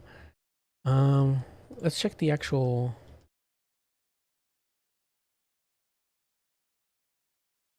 bracket page. See who we want to take a look at.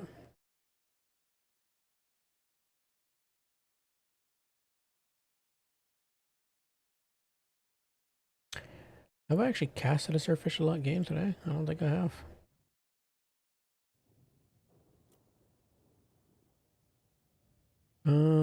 Do.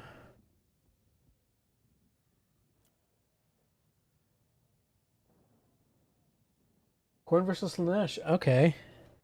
I'll watch that one. We did watch a Khorne matchup earlier before, but Slaanesh, you can check that out. Which one is yours? Was I just in yours? Team names are obviously different from let's check it out.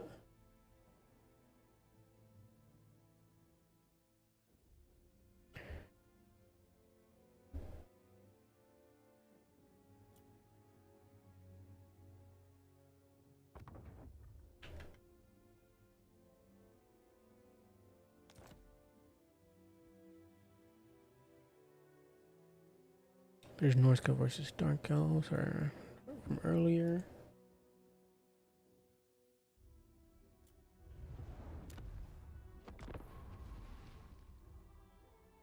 Alright, I'll hop in that one.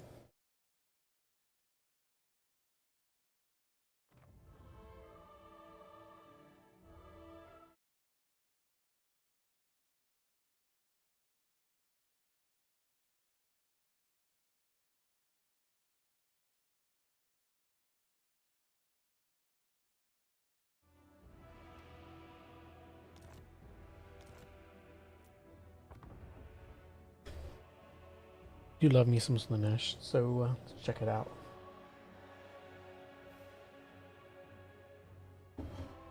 Alright.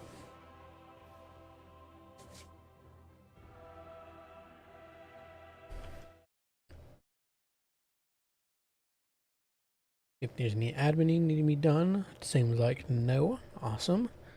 Always glad to hear it.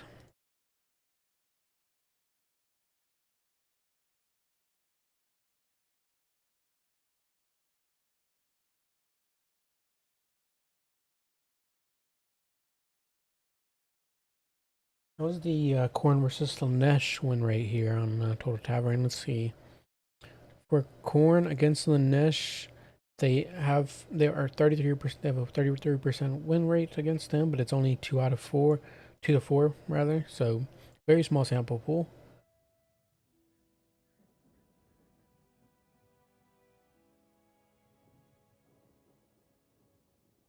Nurgle versus VC. Oh man, that's gonna be an atrocious fight. Very attrition based. Have fun with that. Good luck.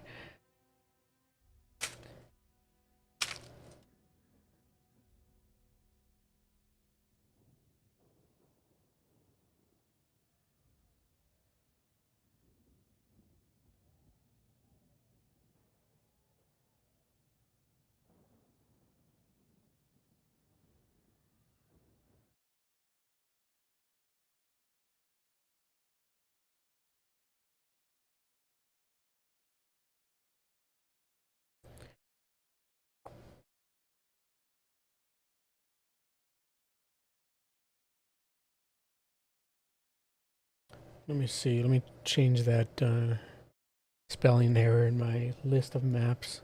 Thanks, Hitman Hippo. All your fault. Let me see. Maps. Talabheim. Talabheim. Talabheim. Here we go. Okay. So, how will this matchup go? Slaanesh has a lot of options.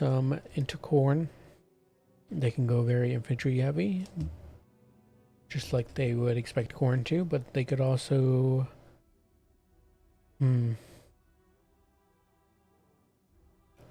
Spawn are okay here as well. We do have Azazel, actually. Just as I was talking about Azazel, we do have Azazel. This ugly, ugly mug of his is up against Valkia. So a cool little Champions of Chaos brawl we got here on Talabheim Crater. And we do actually have those Hell Scourges. Nice. 3 of them should do fantastic work against Marauders, though I would imagine Bloodletters would wipe the floor with them.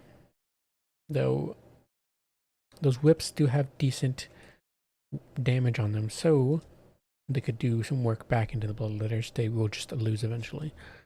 But yes, we have some Marauder Horsemen as well for Slaanesh.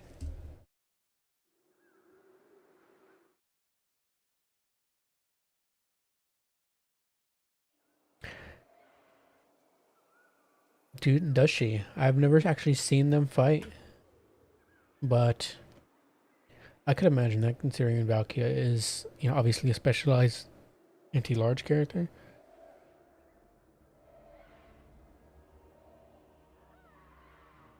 This was very much a glass cannon with 70-55 and 500 weapon strength, 375 of it being AP, plus if he has a sword, which he does, Demon Blade providing that discouraged effect, that minus 16 leadership, which is obviously is fantastic against demons.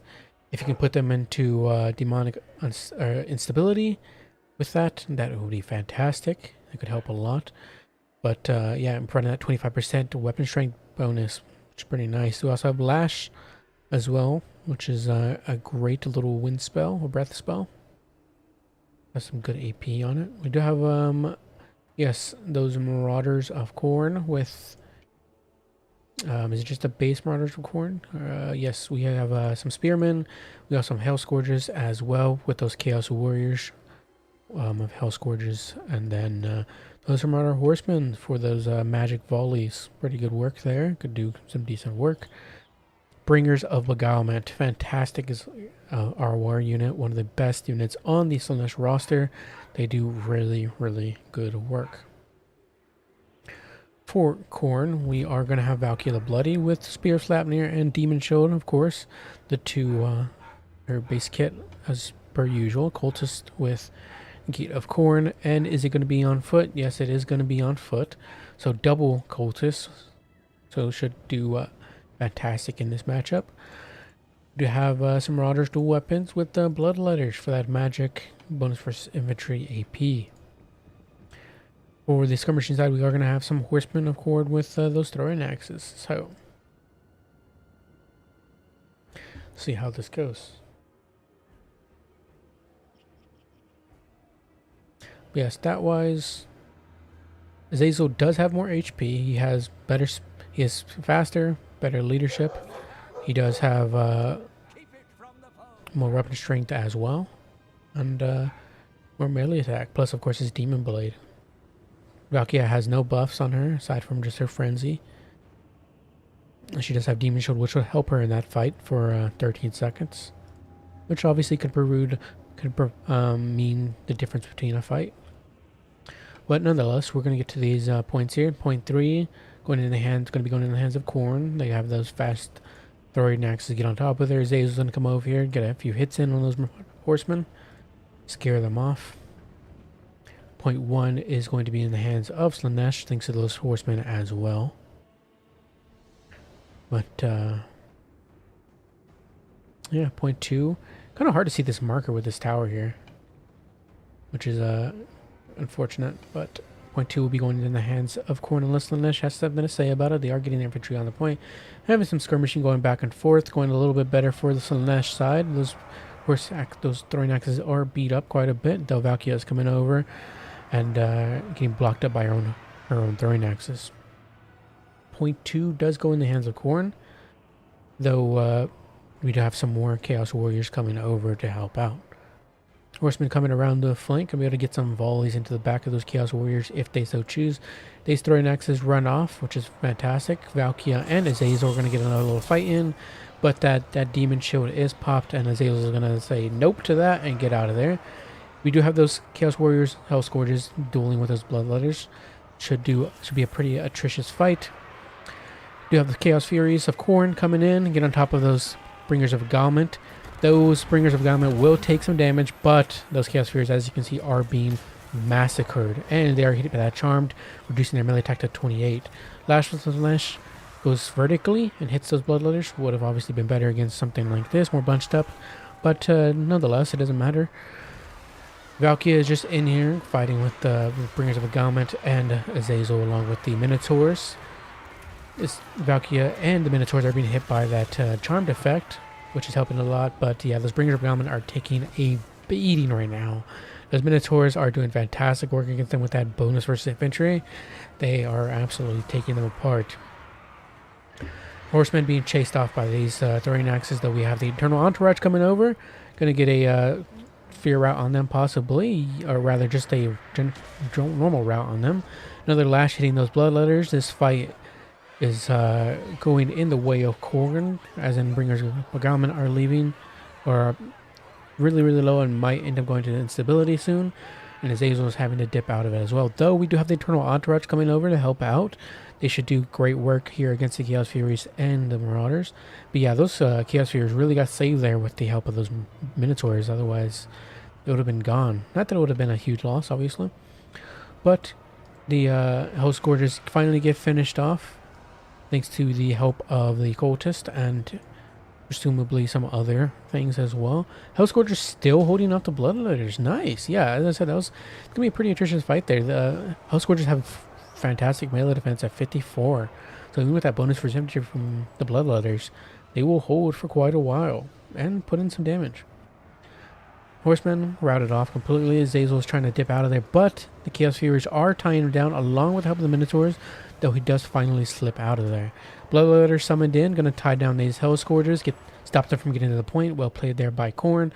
Point 2 is remaining in the hands of Khorne. All 3, rather, in the hands of Khorne. Azazel does need to get out of there. He is being chased a little bit too much, though he does turn around, get a cheeky little hit on a Valkia. That's a nice big hit there. Could be scary there for Valkia. She is going into possibly wavering status. 25. She is wavering, though. Let's see here. Yep, and she gets terror routed. Oh, nice. Will she be able to be finished off, though? Is the case? Is a thing. Horsemen of the Slaanesh get routed off, though we do have the Internal Entourage here trying to save them, get on top of those Chaos Furies. Will Valkia fall here? I'm not sure, but we do have some Chaos Furies from the Slaanesh side coming in. Going to help stop down those Minotaurs, or actually they're being chased. They're going to chase away Valkia, which is good. Stop her from getting away, and possibly even finish her off. Point 1 remaining in the hands of Khorne. These Hell Scourges are gone. But yeah, infantry dominance going for the Khorne side, as to be expected. Though we do have some Exalted Demonettes here still fighting. But yeah, these Minotaurs are just having a field day right now. 95 kills at 1900 value, essentially. Where is Valkia at? Did she get saved or did she die? She might have died and I just didn't see it. Yep, there she is. Valkia is dead.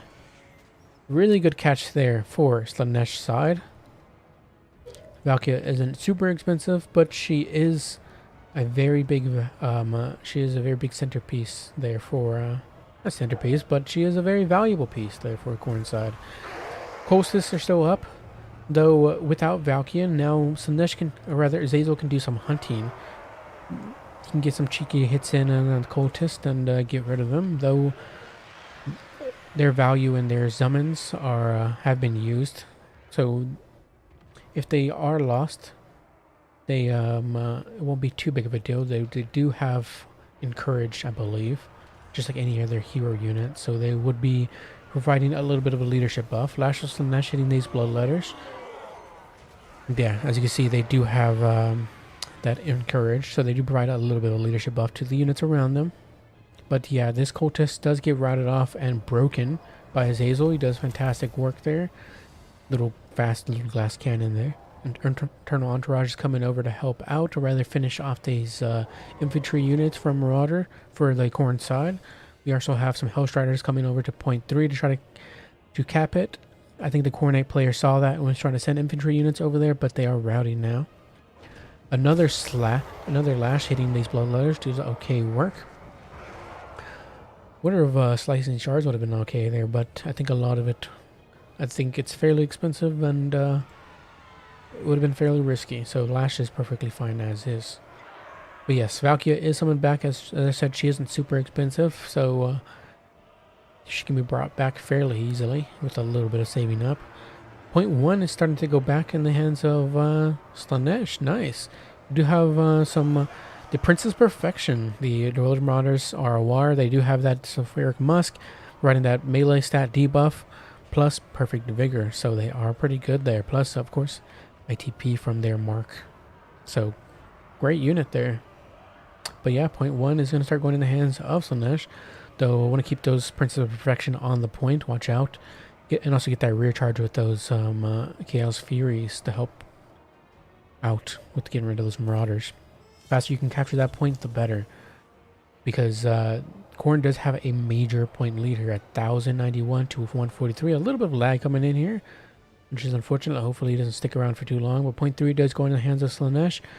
If point 2 can go in the hands of Slaanesh as well, that'd be a good pick there. But that might be a bit tough there with Valkia being summoned back in. Eternal Entourage coming over, might possibly get a charge here on these blood letters. Could do some work here. But we also have some Hellstriders as well. I think the cap weight is still, however, in the hands of Khorne. All the infantry for the Slaanesh side, aside from these Hell Scourges, are gone. We do have a Blade of Khorne, or rather Sword of Khorne, hitting those Devoted Marauders, and does some great work. Minotaurs have come over to try to help win point 1 back. But point 1 is definitely going to go in the hands of Khorne. It's going to be really tough here. Unless, yeah, it's 1,200 points is a pretty big lead. 1,000 points to Slaanesh. But if Slaanesh can get some infantry over, they could have a chance. It's just, I think Khorne is obviously going to try to pressure Slaanesh, and by doing so, going to force them to stretch out their reinforcements to protect these points which they've gotten. And point 3 might be taken, though we do have Hellstriders coming over to try to screen out those units. So we'll see. But it does look like it might possibly be going in the hands of Khorne. As we get up closer to 1,300 points. 200 points is plenty of time to catch up, possibly. But you'd have to really, really get a solid hold on this point here. And I mean, there's nothing here on this point. Sure, they can turn around and get on that point, but that means there's an opening for Slaanesh. But we have nothing being sent over from Khorne's side. We have another lash hitting those blood letters. Nice. So all that's really left here for Khorne, wow, is going to be these Minotaurs and the Cultist. Plus, of course, Valkia, who's being tied up by Chaos Furies. His Marauders will also be finished off by these Hell Scourges slowly. And we do have the Bringers of Beguilement summoned in. The Hellstriders are holding back these Horsemen, but we do have some Fleshhounds summoned in. Should make decent work out of those Hellstriders. Although the Fleshhounds are large targets. But yeah, those Hellstriders are leaving. They're not the beasts they used to be on launch. So, and wow, with some Halberds, some Chaos Warriors with Halberds coming over, point 3 is going to be hard to take back. But we do have Bringers of Beguilement coming over. Though, if the Khorne player is smart, once they finish off those host riders, they could send in those flesh hounds to stop those bringers of beguilement from getting to the point, providing them time to rack up even more points. Another lash hitting these marauder horsemen. It does okay. Not so great against skirmish cap, but it does okay. Azazel jumping in there with the demon blade popped. Trying to rout off these marauder horsemen, but he's got to watch out. Valkyrie is coming for that revenge. Cultist of Khorne finally routs off. Is point 2 in the... Yes, it is. In the hands of Slaanesh, but issue is that point 3 is going back in the hands of Khorne. We're going to need more here. Though, Bringers of Beguilement will put in solid work here. And we'll hold these 2 units for a while. But they don't have the cap weight. So we need something else coming over. Maybe send in those Chaos Furies. Though, obviously... there's some trouble here on point 1 with these flesh hounds being summoned in. They are large, however, and they don't really have much armor. 30 with only 26 melee defense. They do have physical resistance, but these spears should do okay into them, though obviously they are beat up. So, luckily they do have ITB from that Slaanesh mark, however, so they won't get fear. They won't rout from fear. Chaos Furies of Khorne coming over to assist, and yeah, Khorne player is making sure that the Slaanesh player is having 2 points to have to work towards. So at this point, unless point 3 can go back in the hands of Slaanesh soon, which it might, yes it does, then in that case, Slaanesh can continue to focus back onto point 1, which is in some trouble here. These flying targets cannot, these Chaos Warriors cannot capture the point. So at least there's only 2 units to have to deal with. But that is still 2 units. Point 1 still remains in the hands of Slaanesh, however. It's slowly whittling in Khorne's favor. But yeah, point 3 needs to go back in Slaanesh's hands. And it's going to. And once it does, that will mean that Khorne will no longer be racking up any points. And you'll be locking them out of it.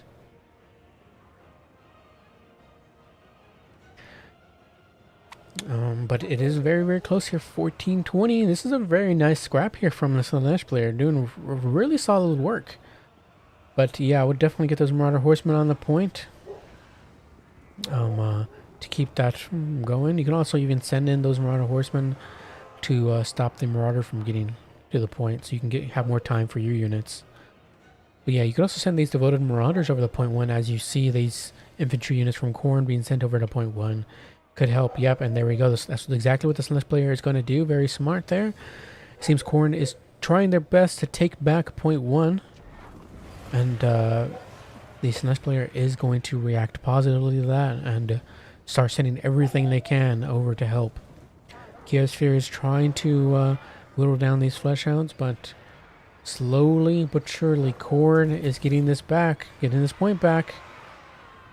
Both these units are being unfortunately tied up here by Chaos Furies. They really don't need this right now. Put those horsemen on the point.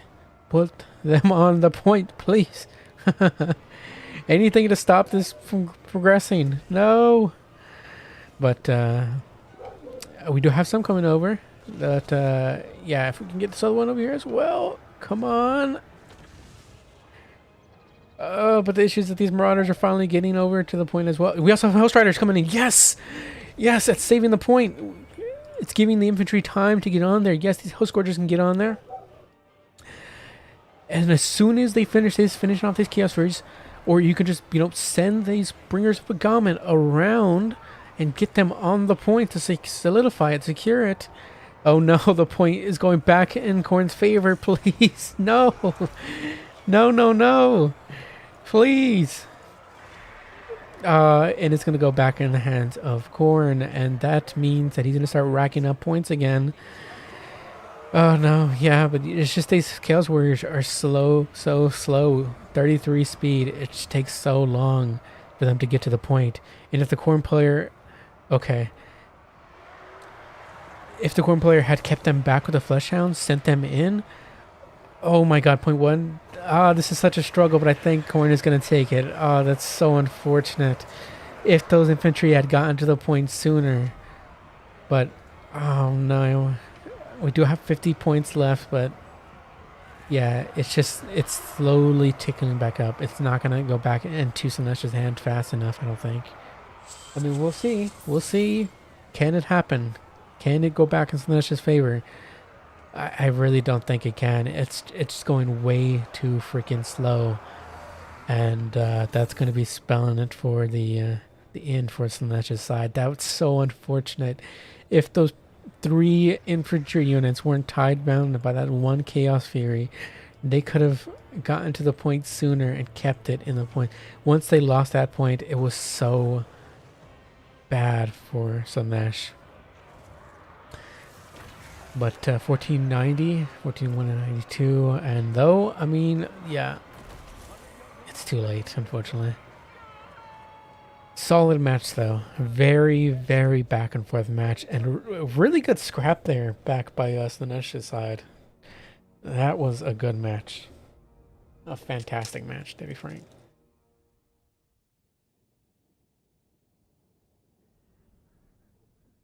That was definitely the closest match we've had so far. That was solid.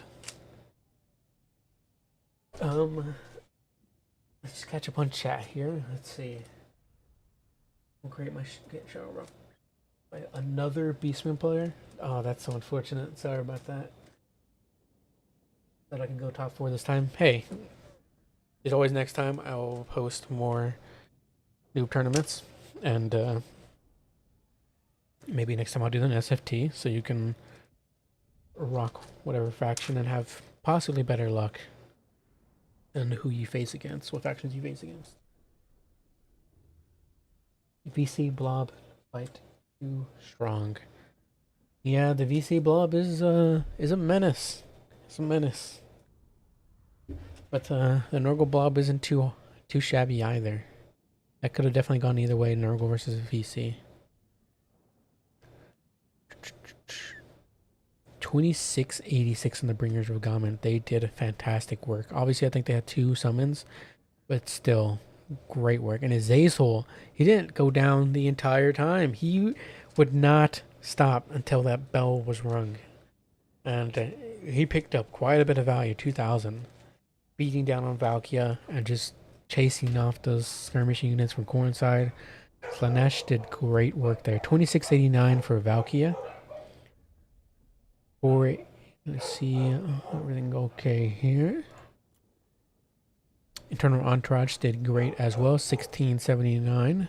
2158 on these Exalted Demonettes and 1316 on these. How about the reinforcements for Khorne? 1,000 value here on these Khorne Tours. And 2139 on these. Wow, they did, yeah.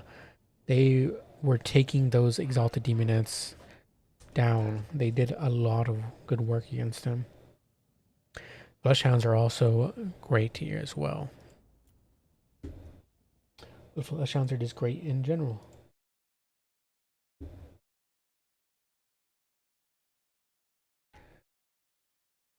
But let's check out the bracket. My heart feels for Slaanesh there. They could have had it. But that is going to be spelling the end for that. Let us check the Swiss points everybody got here. Oh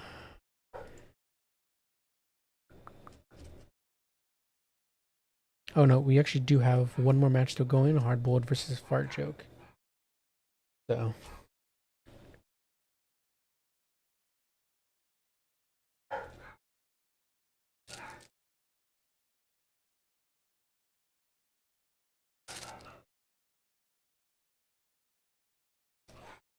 if let's see, does Fart Joke have a chance here? So if Fart Joke wins their match. Oh, unfortunately, did one of the players have a Bongo 867? Did they have a drop?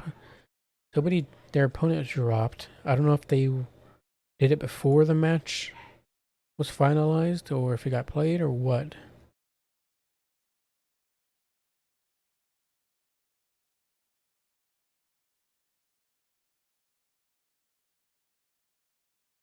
Let me check the find your opponent thing real quick.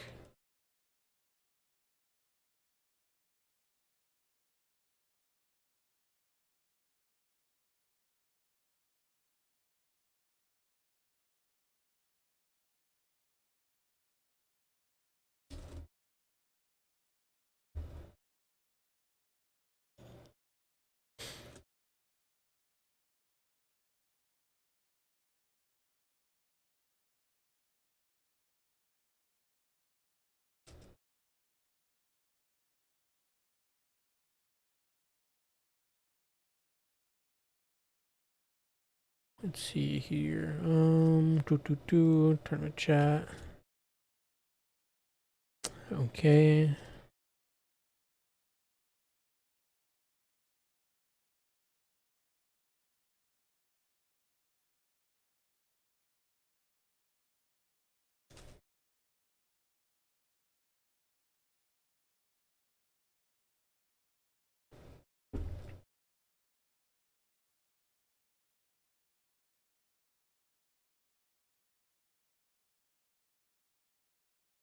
Yes, let me see. I think Fart Joke. If they win that, then Kiss My Axe has 12 OP points.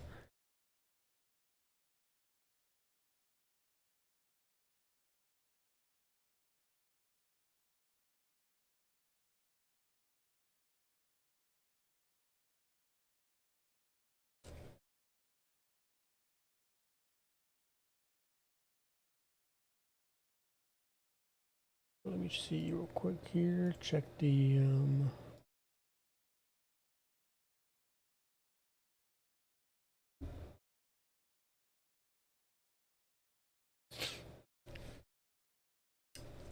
So from the Swiss points, we have Alin and the Arrow at the top with 4.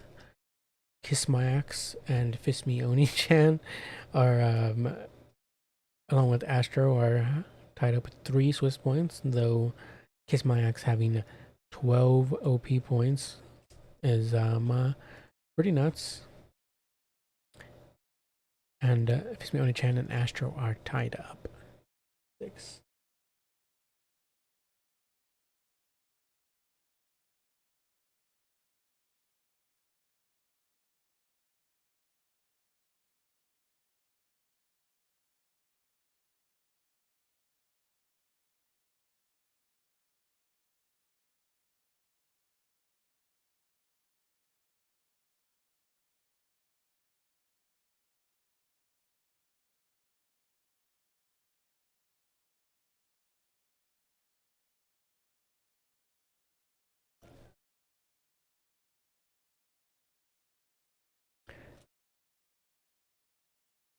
Just by a few points, yeah. Quite unfortunate for sure. I think, let's see, who were your opponents? You had Hardboiled in this one, you had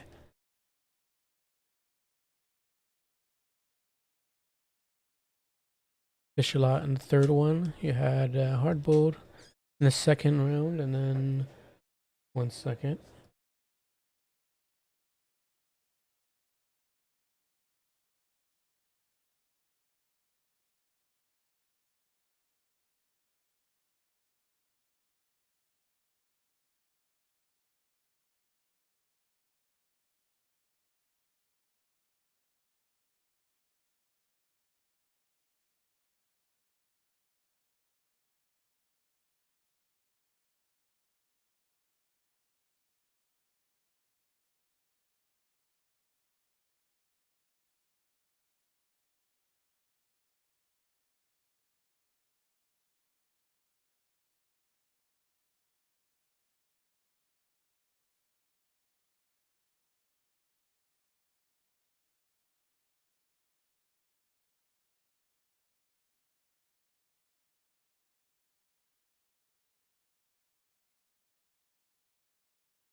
Alright, so we have 2 people that need to be Fistmanu-chan and Astro, who are tied up, unfortunately. So I will unfortunately have to do, let's see, what's their place on the leaderboard? I guess I have to check that one.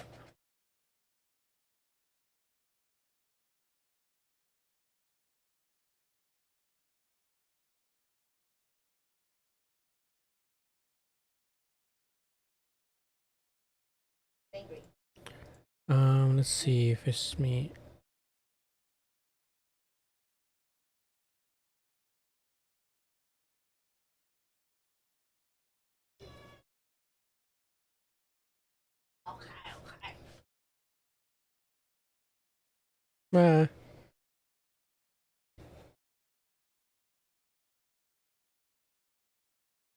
Alright.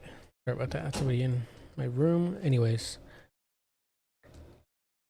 It's me, Oni-chan, and Astro. So Oni-chan is above on the leaderboard, unfortunately, so they will be taking the spot. So it'll be these top four will be your top four today. I definitely wish there was a better way for these tiebreakers. I don't like the leaderboard placement as that because, I mean, first of all, noob tournaments don't even count towards that. Or rather, noob tournaments don't even count towards a tournament, towards a leaderboard, excuse me. So it's kind of a bit silly, I think. But, I mean, we could also go with the coin flip.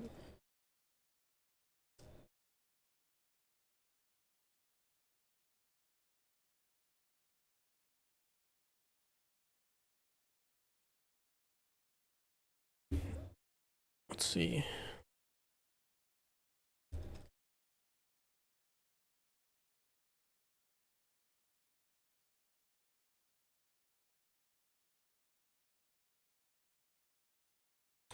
Could make them play a tiebreaker, yeah. I can see if they're up for it. Otherwise, we can do a coin flip. So let me message them both. I don't know if they're here or not. My issue, obviously, with doing a tiebreaker match is, you know, that extends the tournament a little bit more.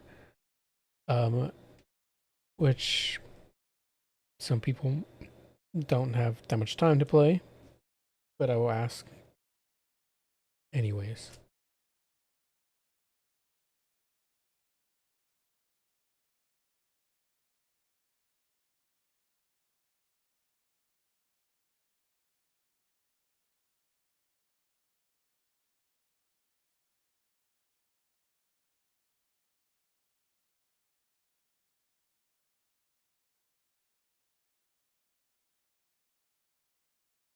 Yeah, that's my point as well. Might not be fair to make other people wait because those people waiting in the finals have to wait for the tiebreaker if that's even a thing.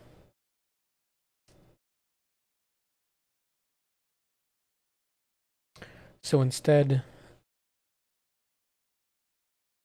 I mean, we can ask the final players who are here if they're here. Aelin and Arrow. If they'd be up for waiting for a tiebreaker. If not, then we will just have to settle for a coin flip.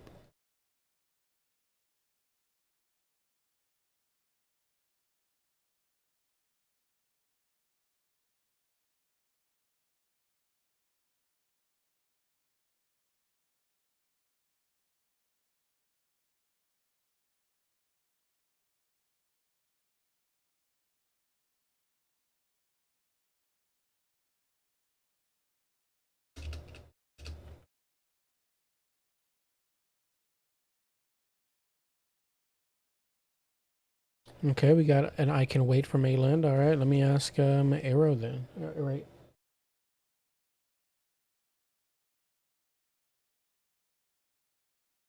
Start with the next five. Okay, yeah. So we got an okay from both players. So that means that Oni-chan and Astro, you guys can play a let me message Oni-chan.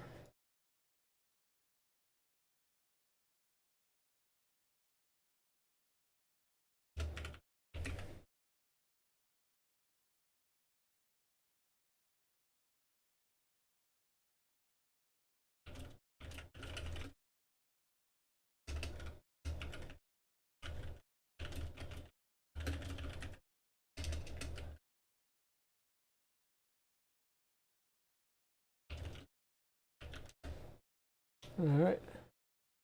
I messaged Oni-chan.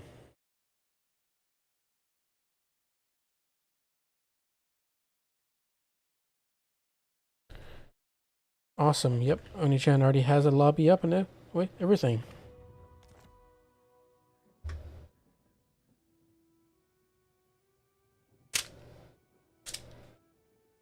Oh, I joined as a player. Excuse me. Meant to do a spectate. I do need a spectator slot though. What map? Let us see. Let me get you a map here for real quickly. We will do. What kind of map do I want to see played? How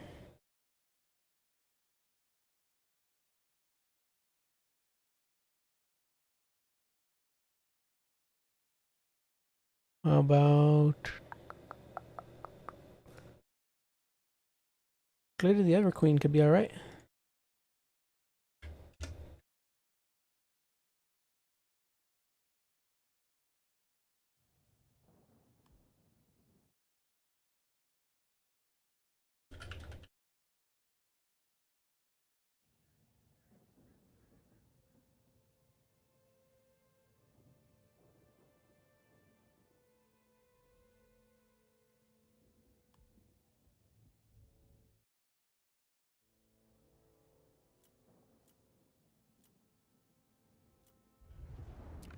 Let's see.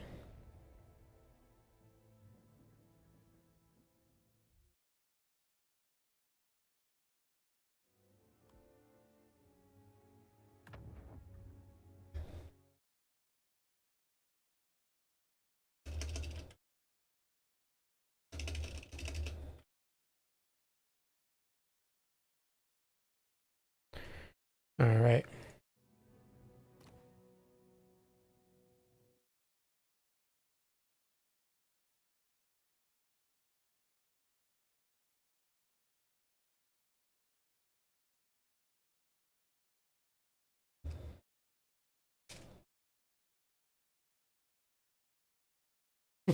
For the goats and for the goat god.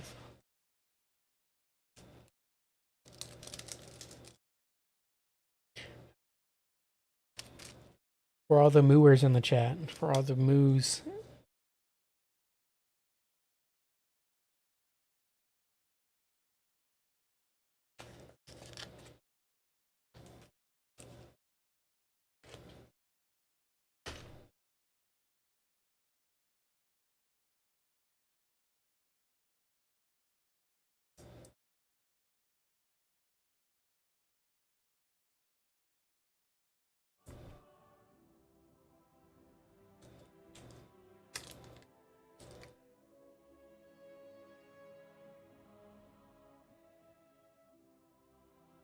Yes, yes, it should be amusing.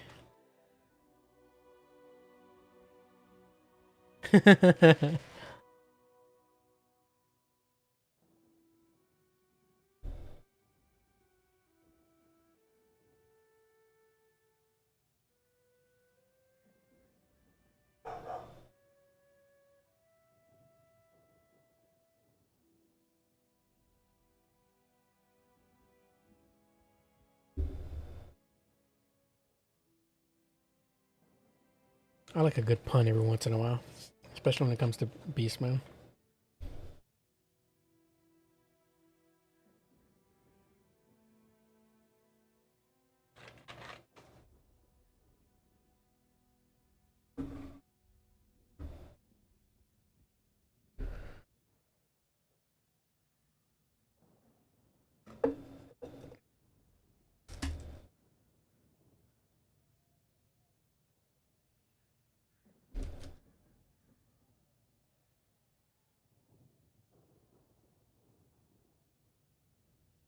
I don't know what Oni-chan has been playing so far, but don't tell me it's going to be another Khorne.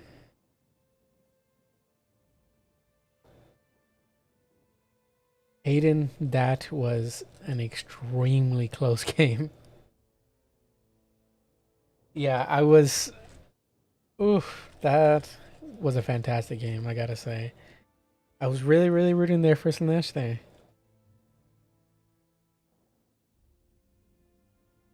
Zazel was putting in work. He was carrying Slaanesh on his back.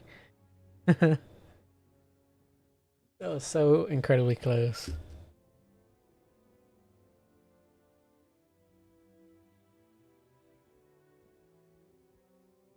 Minotaur milk for the cornflakes.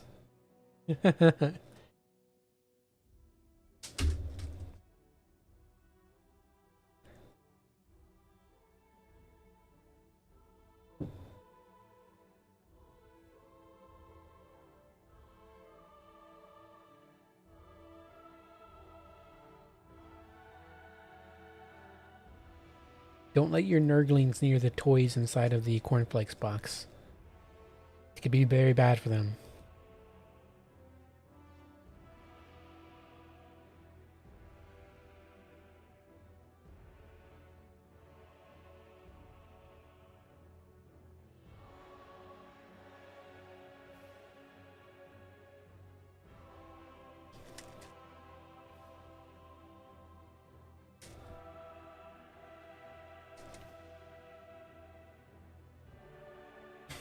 What Minotaur milk smells like? Why specifically the smell? Do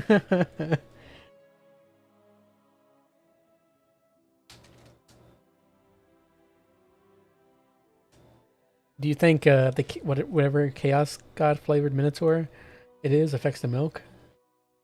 So you know, like brown cows have chocolate milk.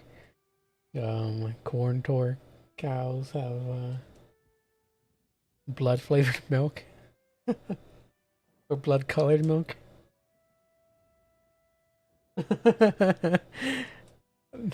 Nurgle flavored Minotaur milk.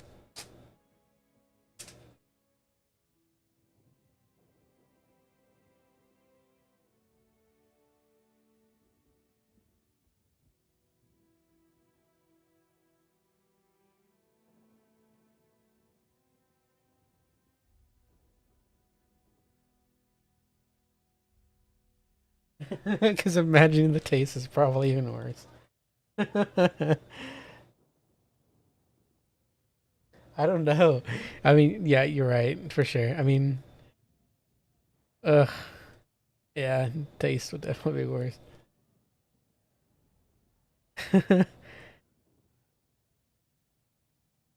What was it like shamrock milk or something? Shamrock. Yes. It was like a shamrock milkshake or something, and it was like a green concoction. That's probably what. No, Nurgles would definitely be worse because Nurgles. I don't want to think about it.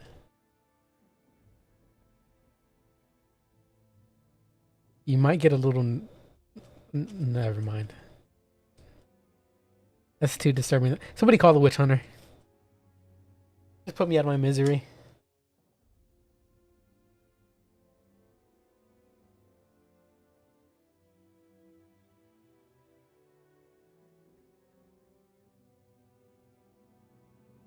I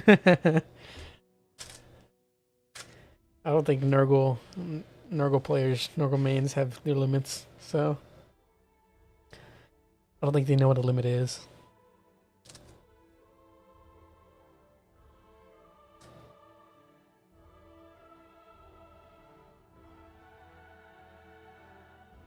You see, their eyes are covered in pustules, so they can't see.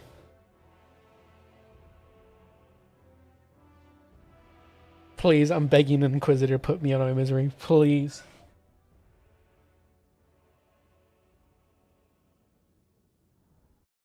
No, Witch Hunter, it was all a joke. It was all just a prank online. I swear I don't like Minotaur milk.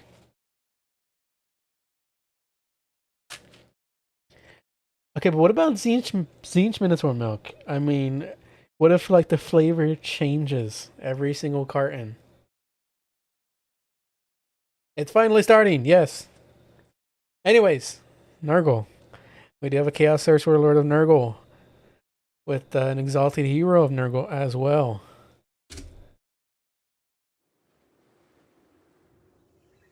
Okay, but could you imagine? Never mind. Okay, I'm done. Marauders, Marauders for the front line. Demon Spew, Forsaken, ROR. Love these guys. They have Swarm of Flies, provided that -5 melee attack. They're also one of your speedier options for infantry for Nurgle at 46 speed, while your Marauders over here only have 35.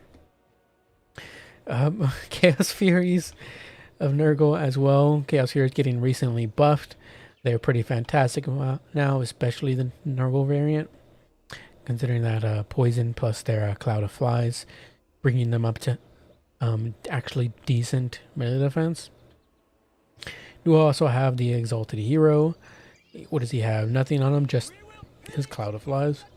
And he is on, oh, he's on a Raw Piece. Nice. Awesome. That should beef up his stats pretty hefty. Nice. Awesome.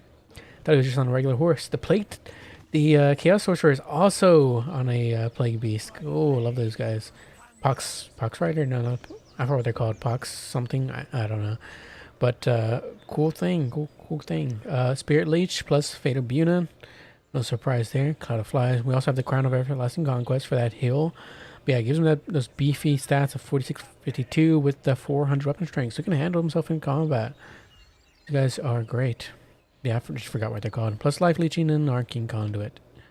For the Beastmen side, the Moo Herd, we got the Great Bray Shaman of Wild on the chariot with just Traderkin for those little blob punishing. A little bit of blob punishing here and there.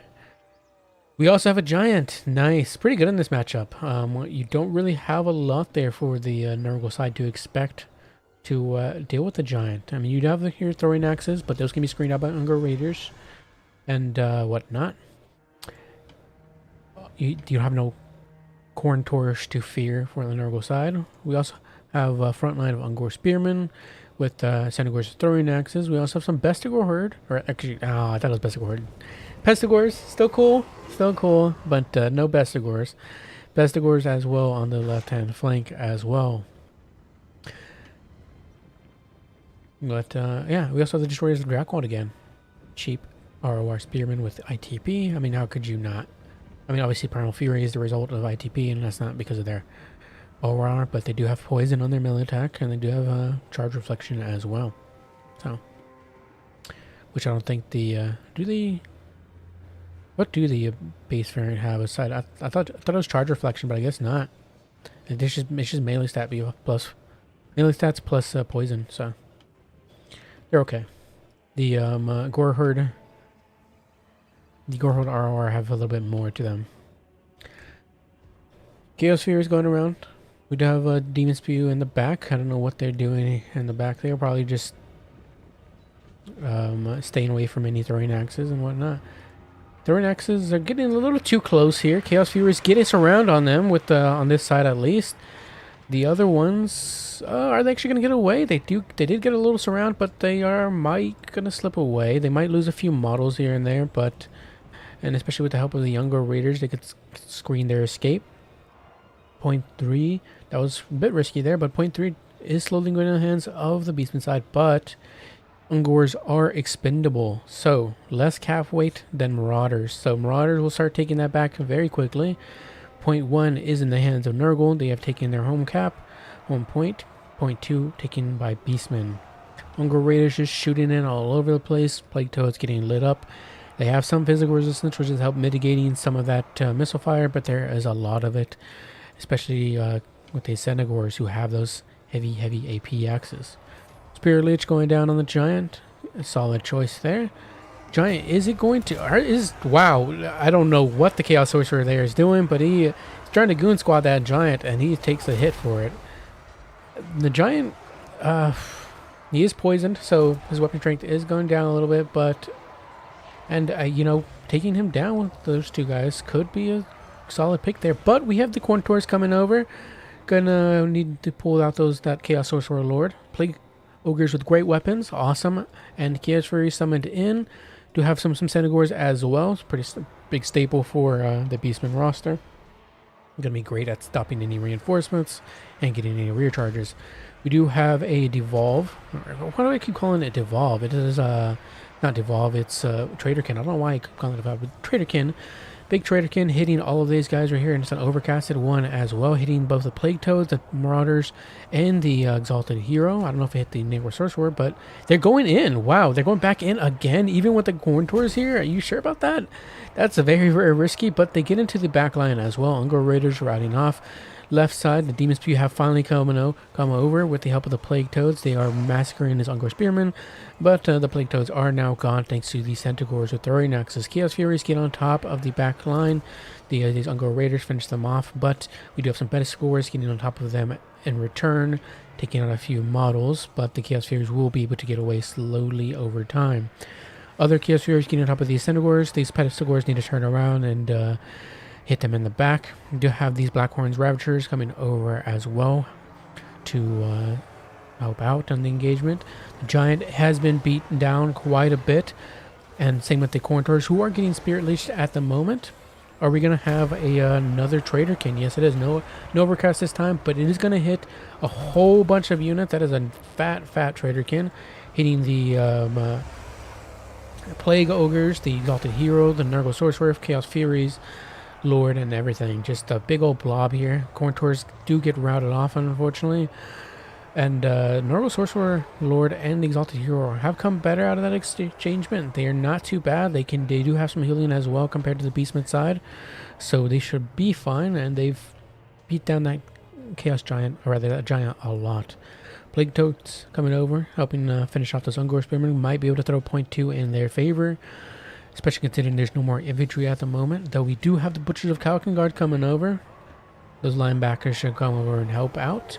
Do have a Fleshy Abundance, or what was it? I don't know, but it was a big old heal helping out. We do have the Plague Ogres hitting on that Giant. They should do good work there, though we do have the Destroyers of Drakenwald putting a little bit of work there as well. Plague Toads unsupported here, but they should do okay into the Ungor Spearmen, but eventually they will most likely rout, or most likely will lose that. 0.2 is going in the hands of Nurgle side. 0.3, however, has been taken by the Beastmen, while the Nurgle player has been preoccupied right here in the middle.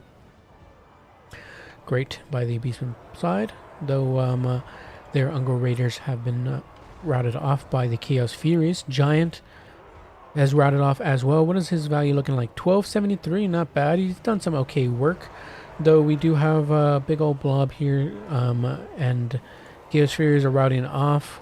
Chaos Plague Ogres are actually doing well as well. 1300 value. They've done great, but they are now unsupported. They need to be taken out of that engagement.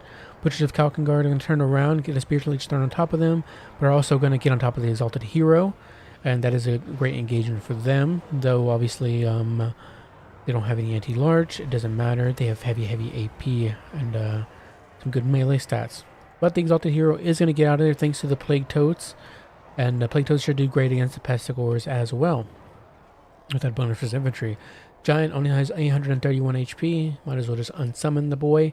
But he's coming back in there. He said the bell hasn't been rung yet. We're going to go back in and never say never. 0.3 still in the hands of the Beastmen. But we do have some Plague Bearers summoned in and getting on top of there. Going to take that point back. The Frolickers Bubonic, the Nurgling ROR has been summoned in. Going to come over, help out. 0.1 might sneakily be taken away if the Beastman player doesn't, or rather if the Nurgle player doesn't notice. But I think they have, as they send more Nurglings over there. We have some Cendagors back here that needs to be unsummoned. We have another Traderkin down hitting a bunch of these units. Some fantastic value there for the Beastman side. Butchers of Kalkengard, however, are surrounded. What that means, less of Nurgle's units are on this point, capping it. So that means this is going to be, I mean, this is still being capped by Nurgle's side, considering these few Plague Toads are on it. But, oh, actually, yeah. I mean, even if they weren't all on it, which they aren't, then Nurgle doesn't have, the Beastmen don't have anything to capitalize on that, unfortunately. So, but could have been pretty nice. Giant coming in. 158 HP, getting a few hits on these Plague Bearers, but he will fall here, unfortunately for him. Nurgle Blob has finished off those Butchers of Kalkengard. 0.2 finally is secured by Nurgle. Points 586 to 567, extremely close in terms of points, but overall cap points, it is on towards Nurgle. Beastman has a lot invested here on 0.3. You really don't want a blob fight with the Nurgle side, but, or rather with the Nurgle. But, I mean, if you're already here, so might as well just keep going at it. But if you can sneak around these Cendagors, maybe cap 0.1, get rid of these Nurglings, that'd be great. These Cendagors might do that, actually. They might capture 0.1 if the Nurgle player doesn't notice, but they do have the Nurglings close by. All the Monikers are going over to 0.2 to solidify their hold. Pestigores getting on top of the Demon Spew, or rather, Demon Spew are sent out by the Nurgle player. It's well played, sending it out and stopping those Pestigores the Pestilgores from getting to the point. Nurgle Raiders are also being pushed back, which is great for the Nurgle side. Plague Toads getting in on top of these Nurgle Raiders. Well played there. Going to stop them from getting over, supporting their troops on point 3. Great Bray Shaman hit with that Spirit Leech and some icon, which doesn't have a title for some reason. I don't know what is happening there. I'm guessing it's the Toad, the Curse of the Toad or whatever, Curse of the Slug. I don't know why the info isn't working there. It's something. I don't know what it is because it's hitting these guys as well. What is it? I have no idea what it is. But nonetheless, Exalted Hero coming over as well to get on top of those Nurgle Raiders, stop them. Nurgle is just playing this extremely well right now. Forcing these blob fights and pushing back the Beastmen into their reinforcements, or rather stopping their reinforcements from getting to the point. Point 1, point 2 is still in the hands of Nurgle simply because these Demon Spew are still up on the point. For some reason, routing units still have cap weight. I don't know why, but nonetheless, Plague Toads come over and it's going to be holding point 2. Another Spirit Leech dropped on the Great Bray Shaman. And the Nurgle caster might catch him out here if the Beastman player isn't careful. Especially with the Exalted Hero coming over. Gonna get a charge on there. Might possibly rout him down to 18 leadership. If they get another hit or two in. Could possibly rout him down to 12. But we do have some Centaurs coming over to save the day. Point 3 stays in the hands of Nurgle. And it's not looking great here for the Beastman side. Oh, it's the Tears of Nurgle. That's what it was. Right. Yes. Forgot all about it. I don't know why it doesn't show up as the name in on the unit cards. But nonetheless, yes, Tears of Nurgle is fantastic. Reduces that speed by 75% and grants reduces their vigor as well. So pretty good. But Centaurs chasing off this Exalted Hero, screening them out. Plague Toad's coming over to support and try to save that Exalted Hero. But if the Exalted Hero is down, it's not a big deal. Again, the Frolic Baronicers are just constantly pushing into the Beastman's back line, causing a havoc. Centaurs coming over, trying to take point 2 back. But it looks like it might be going in Nurgle's favor, unfortunately. Butchers of Kalkengard have come back. I don't know how long they've been up, but they've been regenerating HP and could have been a valuable asset, but it's just too much right now for the Nurgle side for the Beastmen to deal with. The Moo herd might be falling today, and it does.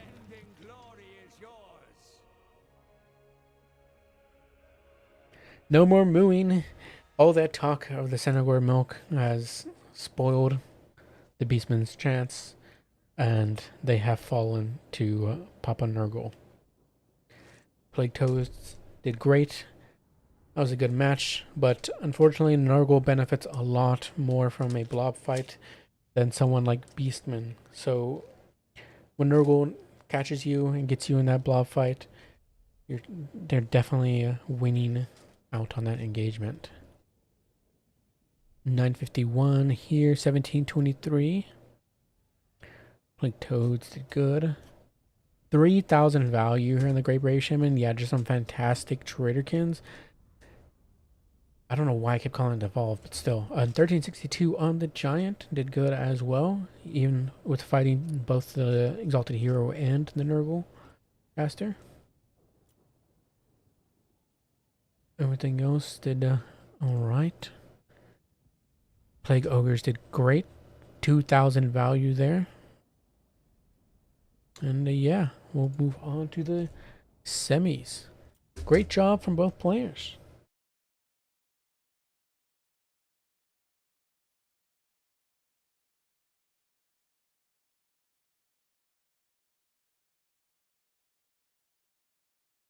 Beefy. Yeah.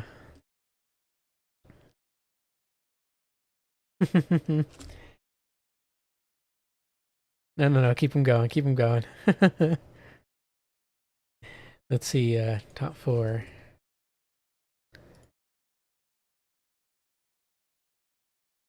So,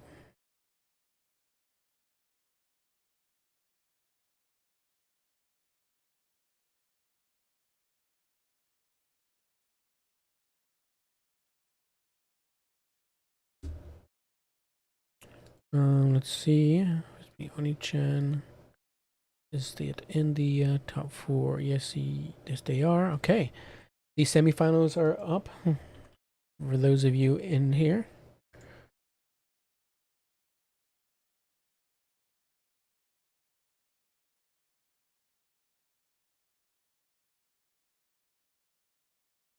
Fish is great.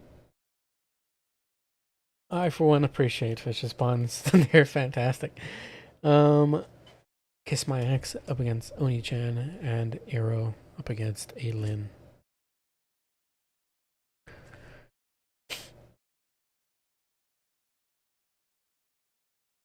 But let's see, who shall we cast, folks? Which match shall we cast?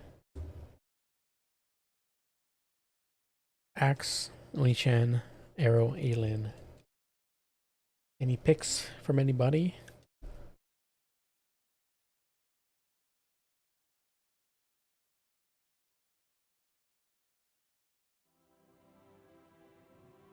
Yeah, props to the other people for waiting. I'm very, very appreciated.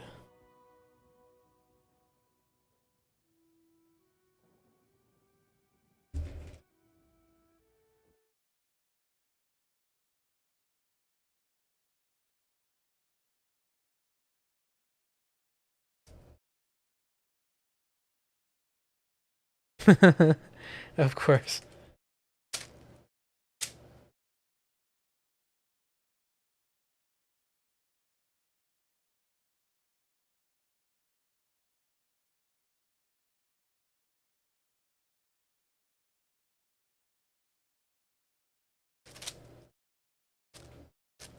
Appreciate you hanging out, Fish, and have a good one. Thanks for playing. Reddit Nurgle mirror matchup is coming. Yikes. Yeah, hopefully not. I'm begging and pleading.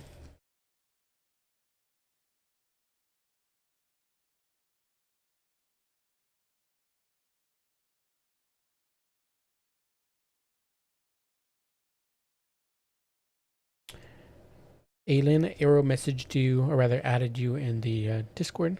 So there you are.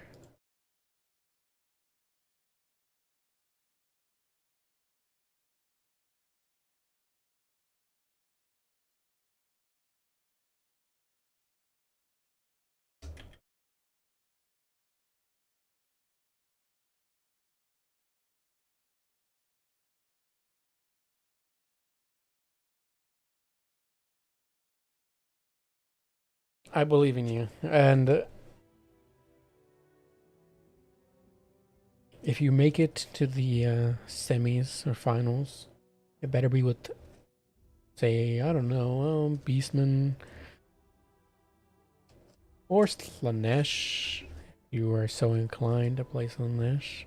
I doubt it, but no, seriously, with the Beastmen, come on. Bring him into the finals. Thank you very much.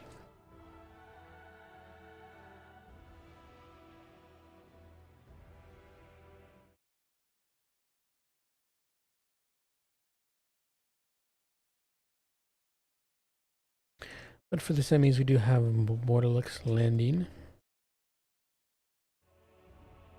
Borderloo.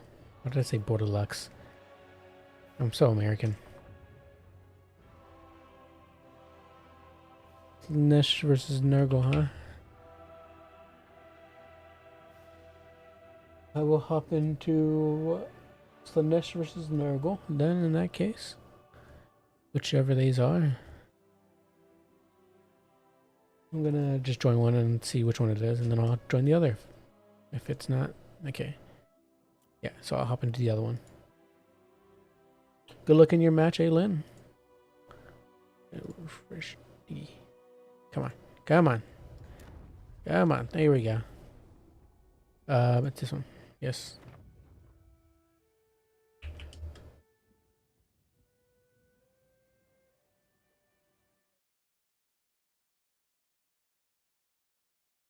Did I just join the same one again? Oh my god. I forgot the name of it. There we go. Quick open DOM match, I think this isn't it. Or is it the QWD? I don't know which one it is. I'm guessing it's not quick open DOM match.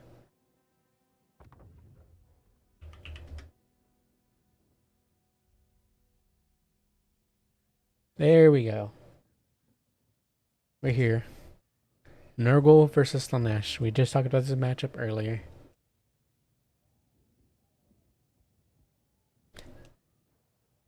I don't know who more to root for here. Maybe Slaanesh because I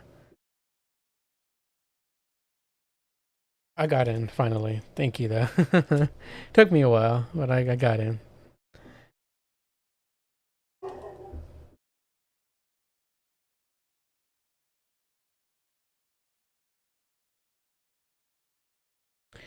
Maybe I root for Slaanesh because of you know, how they were robbed before in the previous match. But at the same time, Papa Nurgle, I'm always on Papa Nurgle's side.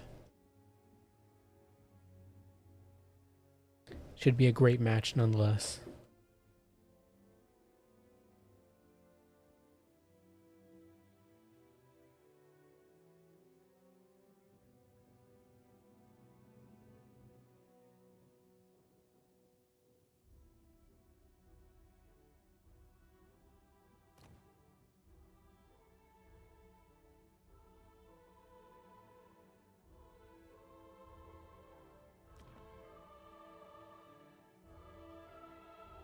I like what I'm seeing from both players. I really like it.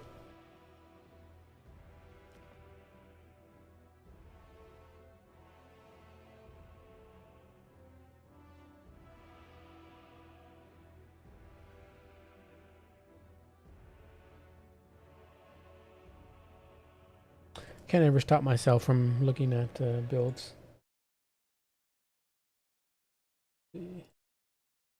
Open this back up. There we go. All right, both players are ready. Get this going. We are gonna have Nurgle versus Slaanesh, and we are gonna see Azazel once again up against an exalted Great Unclean One, which Nurgle is already after my own heart. I hate how useless the Great Unclean Ones are. They're so massive and just arrow sponges, bullet sponges, but they're cool nonetheless when you bring them. And obviously, with it being a Deathcaster, not too terrible of a choice. Has some viability to it. But yes, him and his little bell and his flail, he's here. He's proud. He's here for Papa Nurgle. He's got Blight Swarm. He's got Fate of Buna. He's got Spirit Leech. Of course, his Cloud of Flies. And he also has this little Mortis Engine, Pestilent Decay. Does okay work, not too shabby. But he's a big boy. And he's got a whole front line of Marauders. Plus the Festering Stooges. You do have that Festering Gate, a 10% heal when they're in melee. Basically, they're Gore Feast. And it also even resurrects Plague Bearers as well. So they also have a beefy stat line, 4850, 52 weapon strength, and those AP missiles.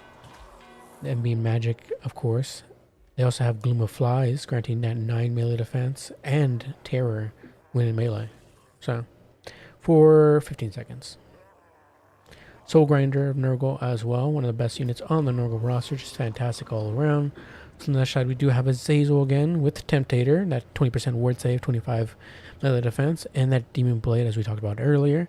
Slicing Shards should do some good work against Nurgle blobs, but it is, you know, it's costly. Not super bad actually. 12 versus, how much is Fate of Buna?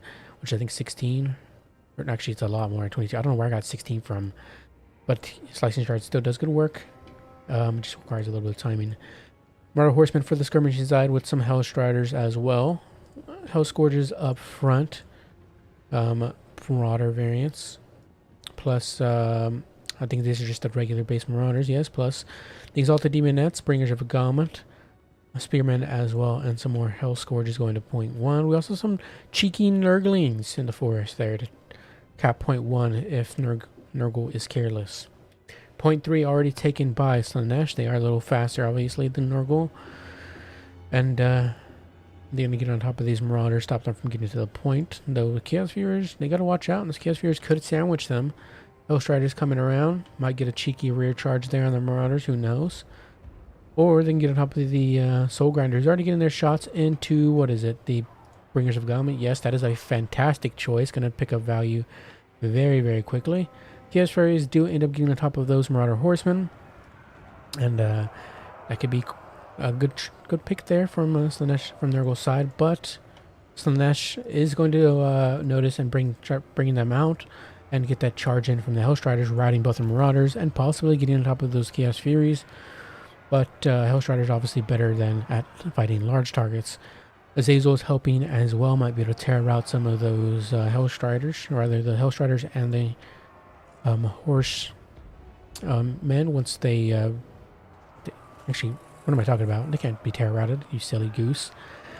Exalted Great and Clean One coming in here, whipping some Hell Scourges with his little flail. Pretty good work there. And proccing that Mortis engine as well. At least, when does it proc? Yeah, it just, whenever it's in melee, so. Azazel comes in, starts getting a bit of hits in on the Soul Grinder. If anybody's going to deal with the Soul Grinder, it's definitely going to be Azazel, though he can get surrounded very easily by, say, like the Festering Stooges, who will do great work into him. Last Slash hitting those Marauders. Dual Marauders coming around the side. We also have some more House Riders and Exalted Demonettes coming around the flanks as well. Horsemen got away, though these House Riders suffered and are now routing off. Point 3 still in the hands of Slaanesh. Pestigores need to come back here, and they are. They're going to cap point 3. Those Marauders have routed as well. Point 1 in the hands of Slaanesh. Though we do have the Nurglings waiting, and just on the off chance that those Hell Scourges leave.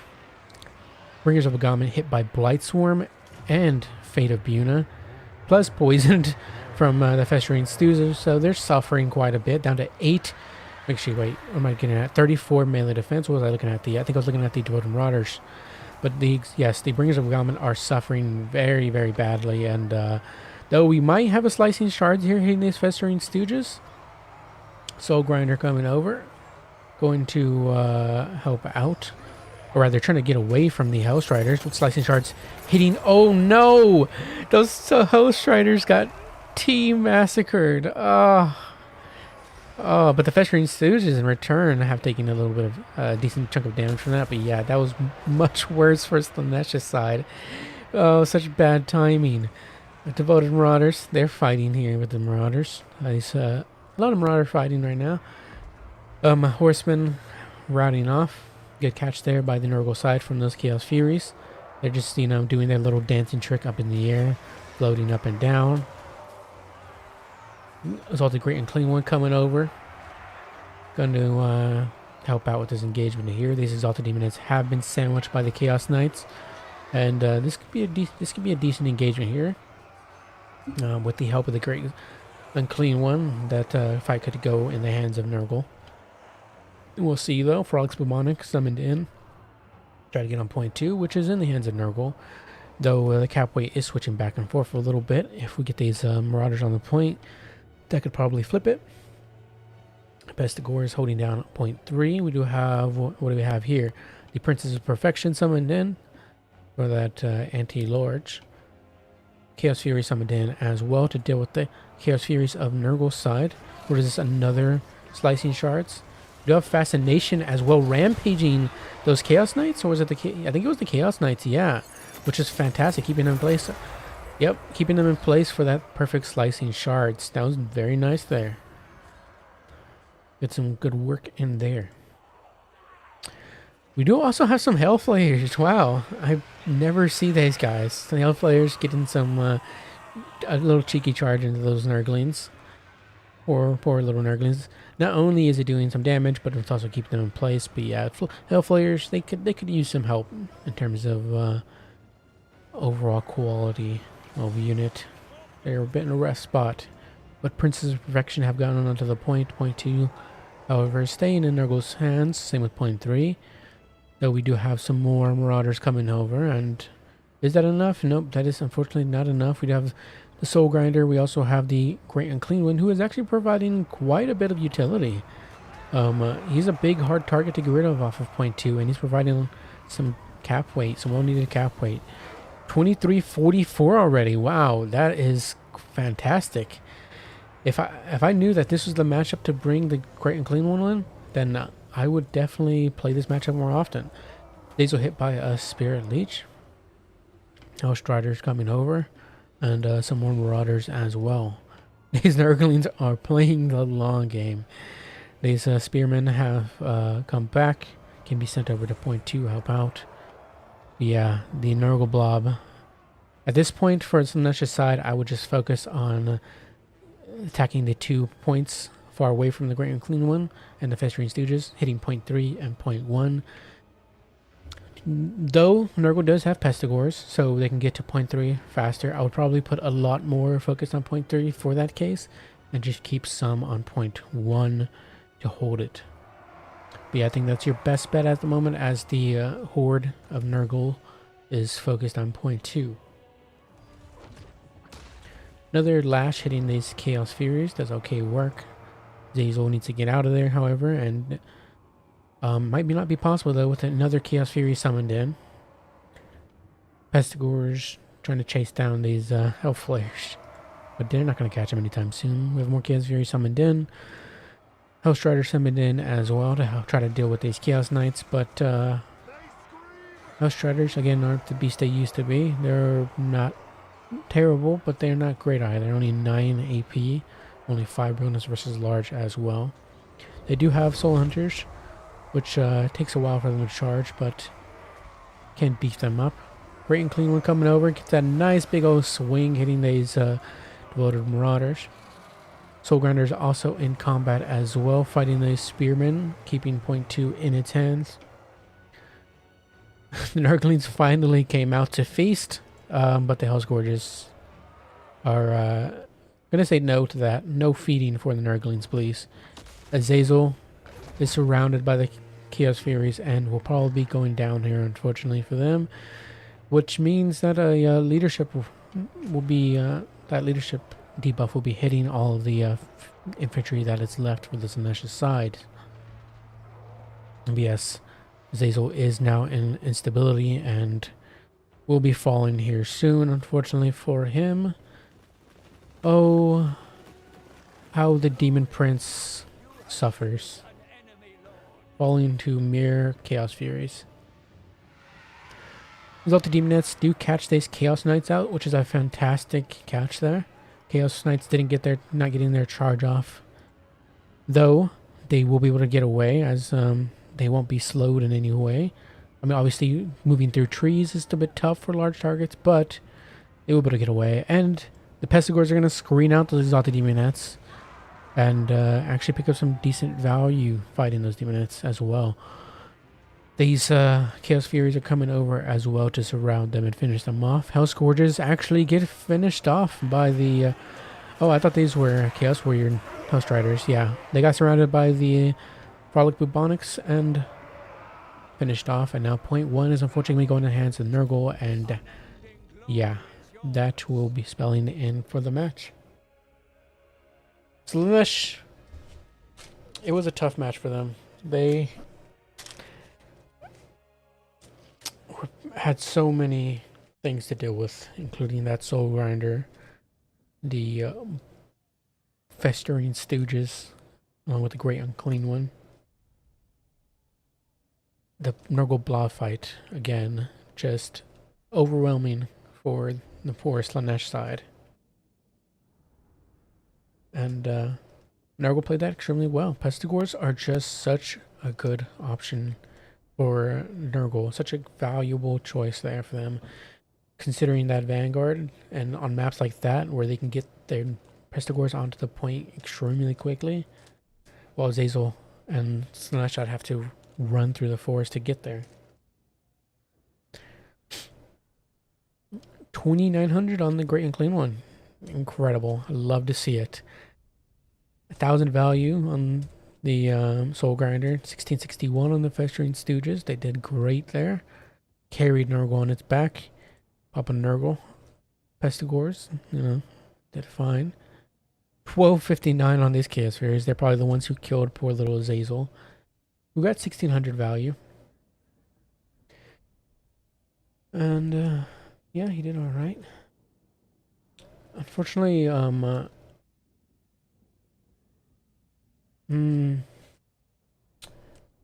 Zazel is a great choice here, but there might be another lord that's better here. I'd have to think on it, or ask another Slaanesh player. But let's see. I do think using Pavana Slaanesh to catch out those Festering Stooges could be a good choice, with the Pestigores as well, or the. You see Pavane a lot nowadays simply because of how good it is to be able to catch a unit out. But yes, something like Slicing Shards, which I wish was better. It's okay. It's good, but it's not that great against lightly armored factions. Like, I mean, it's not even that great in general against heavily armored units like Chaos Knights. Like, you saw a perfect opportunity for a Slicing Charge, which did go off thanks to the help of Pavane. But even then, like, it was okay at best. It wasn't anything. It didn't turn that whole encounter around because of it. And that was a lot of setup there for the Slaanesh player.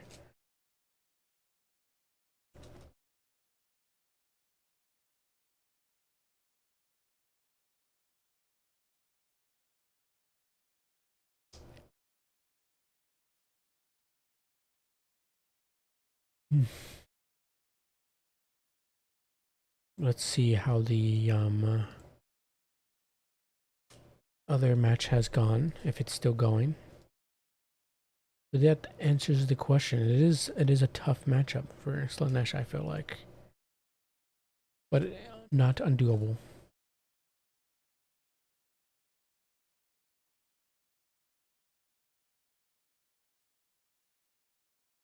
Undoable. Impossible. Would have been a better word for that.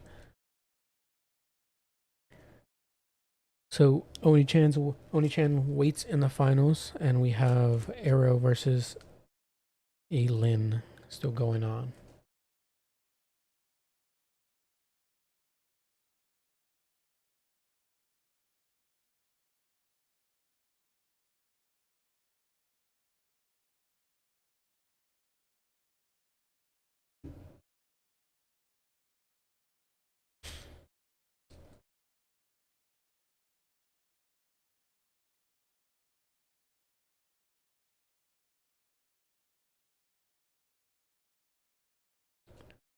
Let's see here. Okay.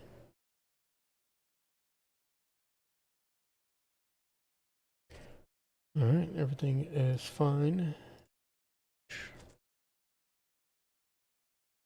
But that was a solid match from both players, nonetheless.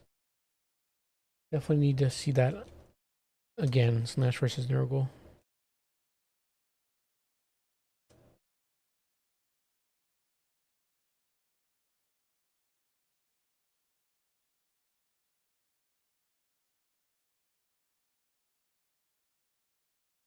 Yeah, he really cannot he cannot play Nurgle's game. But what do you do against Pestigores as Slaanesh? That's what I wonder. Is it just Marauder spam?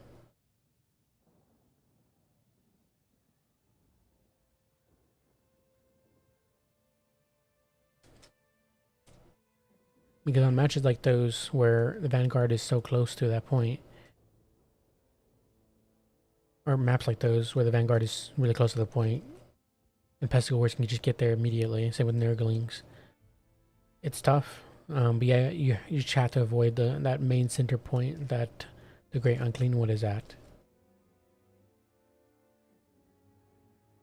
Because as soon as you engage Nurgle in that blob fight, it spells doom for you. You're not going to win that.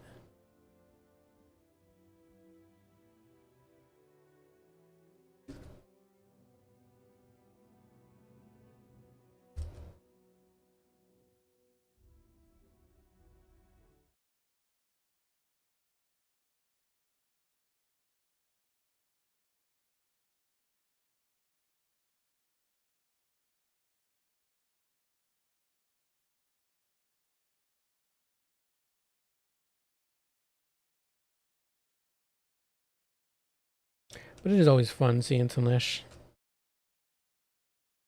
I wish they would get something. I wish House Riders would get something back. They got way over nerfed, unfortunately, and I've suffered heavily for it. But they need more help than just the Hellstriders. They aren't obviously in the pits or anything. They're not a terrible faction. They're pretty good in the hands of a solid Slaanesh player.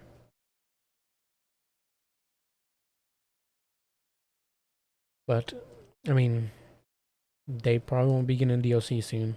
Simply because the next one is probably going to be Grand Cathay versus Ogres, as people have predicted.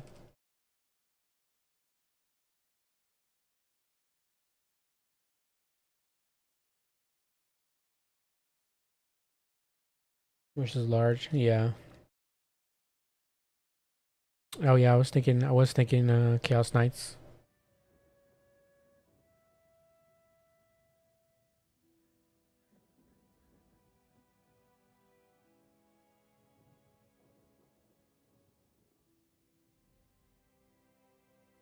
Yeah, 60 base isn't too great either. Yeah.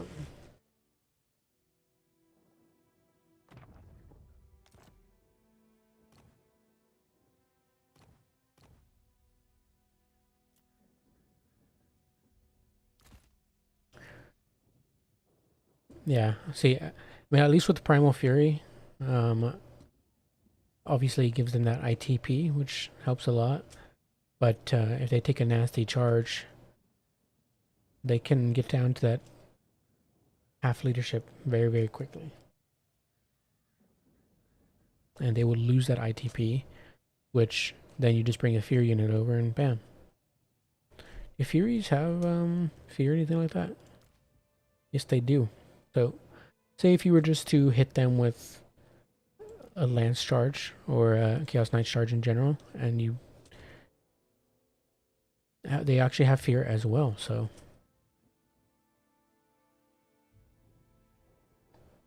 I don't think I've ever noticed that Chaos Knights have fear.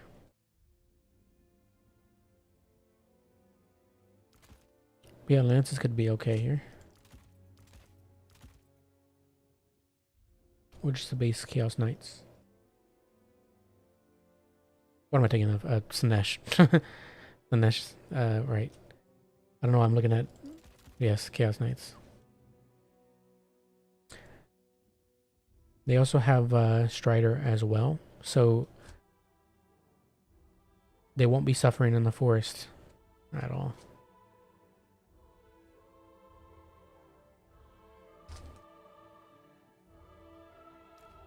Obviously, it just depends on the map, but dealing with Pestigore is probably going to require some heavy cav.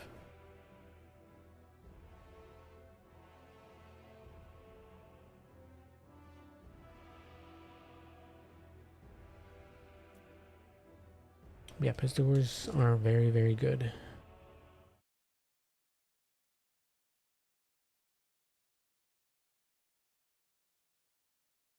But we do have the final match. I'm guessing it's going to be the same lobby, so let me just join back in. I don't know why I left. I'm just like, it's just in my head to automatically do that every time.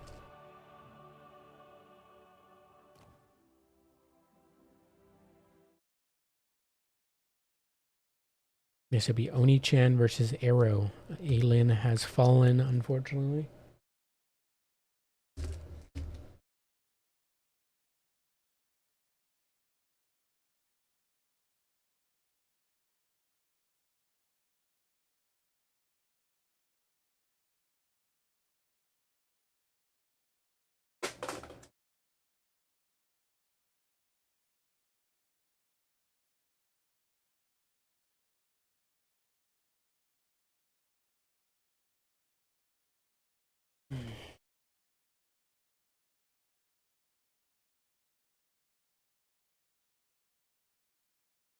I'm sure there's some theory crafting in the forums on Intern's Discord for Slaanesh. I'm sure people have some good ideas. I also wonder if Slaanesh is the best lore for fighting against Nurgle as well. Because, you know, maybe you won't see that many Chaos Warriors of Nurgle. So you don't need the AP. Though obviously Chaos Knights are a thing, so...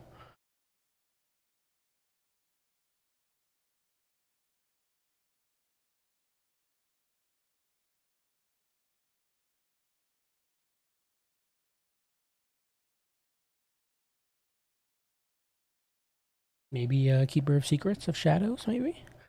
That could be okay. Got a Melkos to slow down any Chaos Knights, any Pestigors, and just overall damage. Melkos is fantastic for that reason. You obviously have Pit of Shades, which isn't what it used to be, but it's still good.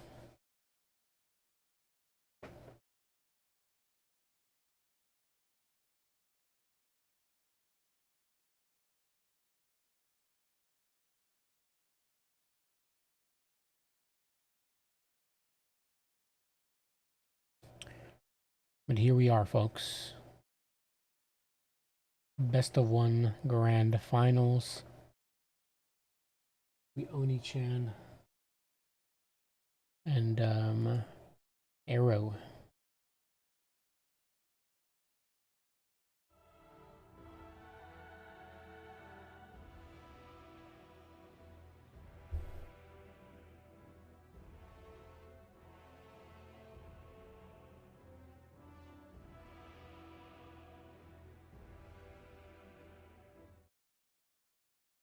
And what map is it supposed to be on? It is supposed to be on Celestial Lake.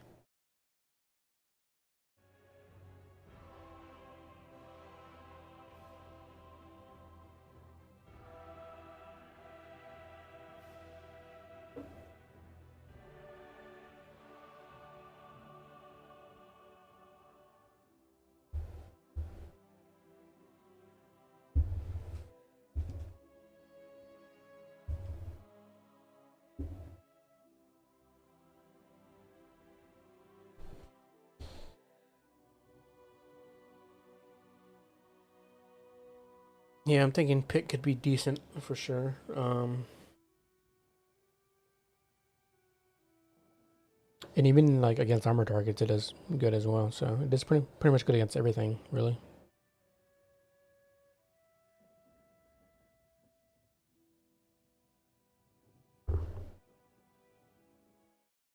And the Keeper of Secrets, as obviously has anti-large.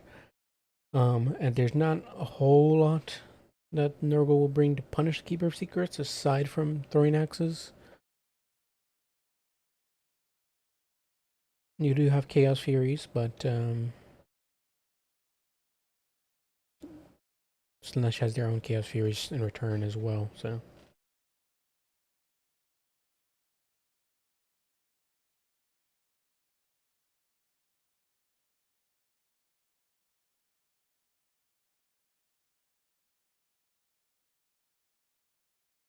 Yes, let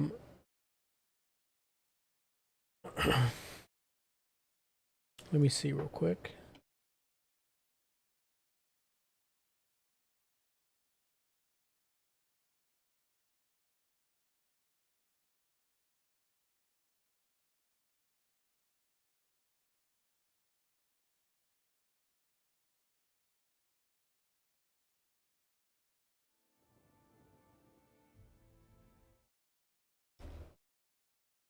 Yeah, so as well as Marauders don't have any ITP or anything, so you can go around with Keeper of Secrets, running around terror-routing things, terror-routing the infantry of Nurgle. And as you said, the Pestigors have only a base leadership of 60, plus plus of course their whatever it's called, Primal Fury or so. I think a keeper could be okay.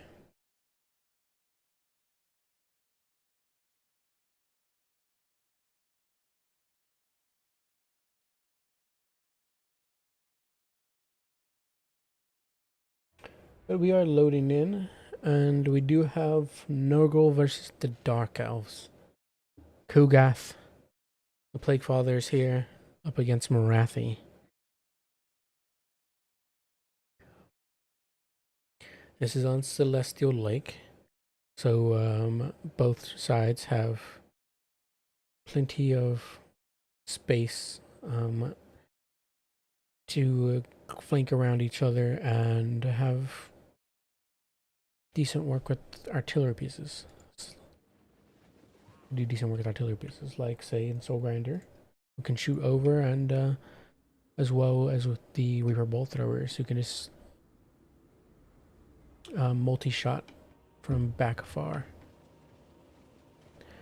But Kugath, what does he have here? He does have his Plague's Father Oriation, giving that melee defense and leadership.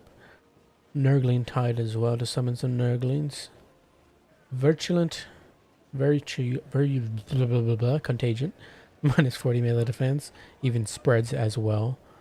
Plus, he does Stream of Corruption. We also have Fleshy Abundance. And,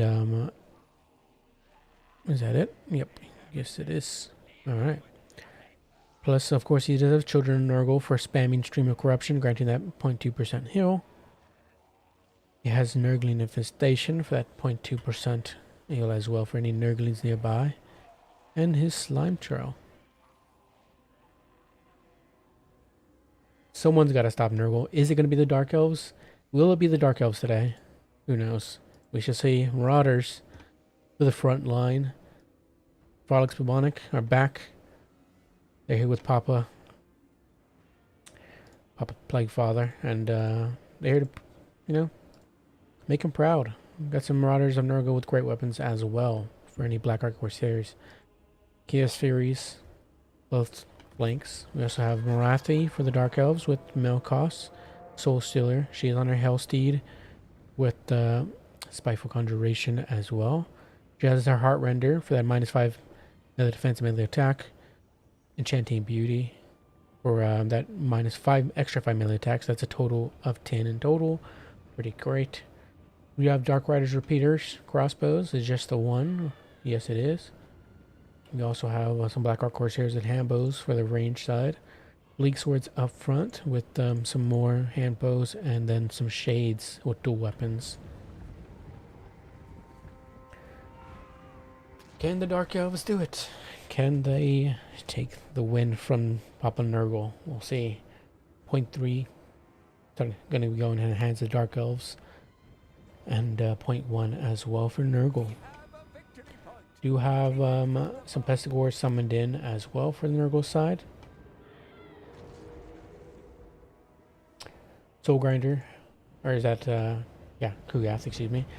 Kugath just throws his little ball of snot over, hitting the Black Ark Corsairs. Gonna do okay against them. Marathi just getting a cheeky little charge in, I think. I don't know what she did there, but nonetheless, 0.3 is gonna be going in the hands of the Dark Elves. What do we have summoned in here? We do have some Crows of Cain. They should do great work against Chaos Furies. And we also have Dark Riders as well. Protect those handbows. We gotta protect those handbows. They're very just gotta protect them. Another shot in from Kugath. Gonna do okay. Practically miss. Marauders. Getting on to point 3, at least 2 are, and now we start to have more as the rest come in. Point 3 is going to need some help though, as the cap weight is starting to go in the Nurgle's favor. Chaos Furies jump on the Dark Riders, and Khorne of Khorne attempt to help as well. They do have Crow Feast, I think it's called. Yes, so they'll be healing in combat, though they are taking quite a beating. I think, wow, they are out of there, which is funny because they do have decent melee defense stats. It's just maybe there's just too many Chaos Furies attacking them at once. Who knows? But handbows are shooting in, doing okay. The issue is that a lot of the Nurgle side do have bronze shields, so mitigating that damage. Khorne is coming over to point 3 to solidify his gross, greasy hold on it. Handbows probably need to start backing off as point 3 needs to be surrendered. Point 2 remains steadily in the hands of the Dark Elves. We have too many Nurgle units on 1 here. These great weapons need to go around and get on top of point 2. Point 3, however, yes, in Nurgle's favor, finally. And Dark Elves are being pushed into their own spawn with these great weapons. Plus the Nurglings as well. Morathi needs to come over and help out. Handbows are kind of fortunately having to use their volleys on summoned Nurglings at the moment. The more Pestigors summoned in as well. Crows of Khorne have come back and are back for a vengeance. Dark Riders sitting idly by need to come over and help out. Maybe get a recharge in these Frolic Bubonikers, put them into instability status. Another shot in from Khorne on those Crows of Khorne. The Nurgle is pushing deep into the Dark Elves' back line. They are fearless right now, and Khorne does not care. What are we going to get here? A Soul Stealer? Soul Stealer hitting this gigantic blob of Nurgle-lights, which is fantastic. Gonna kill up both Morathi and do some good work against all these infantry units. Handbows, unfortunately, being pushed back by the great weapons, but they are going to get charged by, and the Pestigors are going to get charged by the Knights of the Ebon Claw. Love to see these guys. Awesome. These guys are awesome. How many times am I going to say awesome? 63-54 with Murderous Mastery at the moment, which has been procced. They also have, of course, their Primal Instincts. They are pretty good. 120 armor. Look at that leadership up to 120 right now. They are world beaters. They're coming over to help out with this Marauder infestation. Hopefully they can do some solid work. Point 2 almost started to go in the hands of Nurgle, but we do have Khorne of Khorne trying to stop that, and we do have some Bleak Swords helping out as well. Dark Riders, what are they shooting at the moment? Just shooting at Chaos Furies? Yeah, the new Chaos Furies are just fantastic. They're doing great work against this Khorne of Khorne. And we have some more summoned in as well. Point 2 might start going to the hands of Nurgle once they finish off these Bleak Swords. And now point 2 is now in danger. Knights of the Ebon Claw, they're putting some solid work in here, but it is a blob that they're fighting in, which is, as we know, is not great for them. Virulent Corruption, I think it's called, yes. Contagion popped down, minus 40 melee defense on Morathi, who has 0 right now. It's going to take a lot of damage, or could potentially take a lot of damage. So got to be careful there. Same with the Knights of the Ebon Claw, who are going to leave there and seek another fight. Morathi is stuck here. She has so many units surrounding her at the moment, which is not great. Another Soul Stealer does fantastic work, though, against this infantry blob. So Morathi does benefit from a nice blob as well. So not too bad. These Bleak Spears are trying to take point 3, but Nurgle player is watching and sends Chaos Furies to deal with them. Shade's shooting into Papa Khorne, and he's got to watch out. He is very hefty though, 11k HP. He's not a shabby melee fighter for those who don't know. And look at him with that, his buff popped up to 83 melee defense, down to 74, but still 70 freaking 4, even with her enchanting beauty and whatnot. Heart renderer, reducing his stats.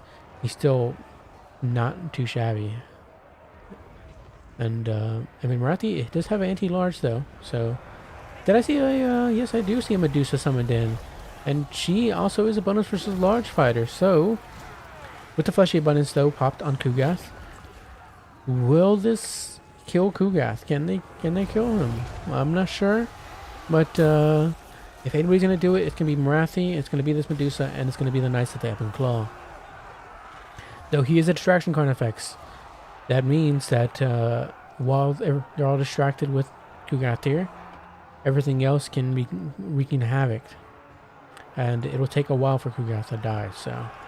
You have Chaos Furies coming over, however, to help out with this engagement. Knights of the Ebon Claw do not want to deal with that. No, we have a Soul Stealer popped, hitting these, hitting all these Chaos Furies and Kugath. A nice Stream of Corruption hitting those Black Orc Corsairs. Plague Toad's trying to hold off these Black Orc Corsairs, but 0.3 is remaining in the hands of Dark Elves for now. Whole bunch of infantry, however, coming back to take 0.3 back. 741 to 480.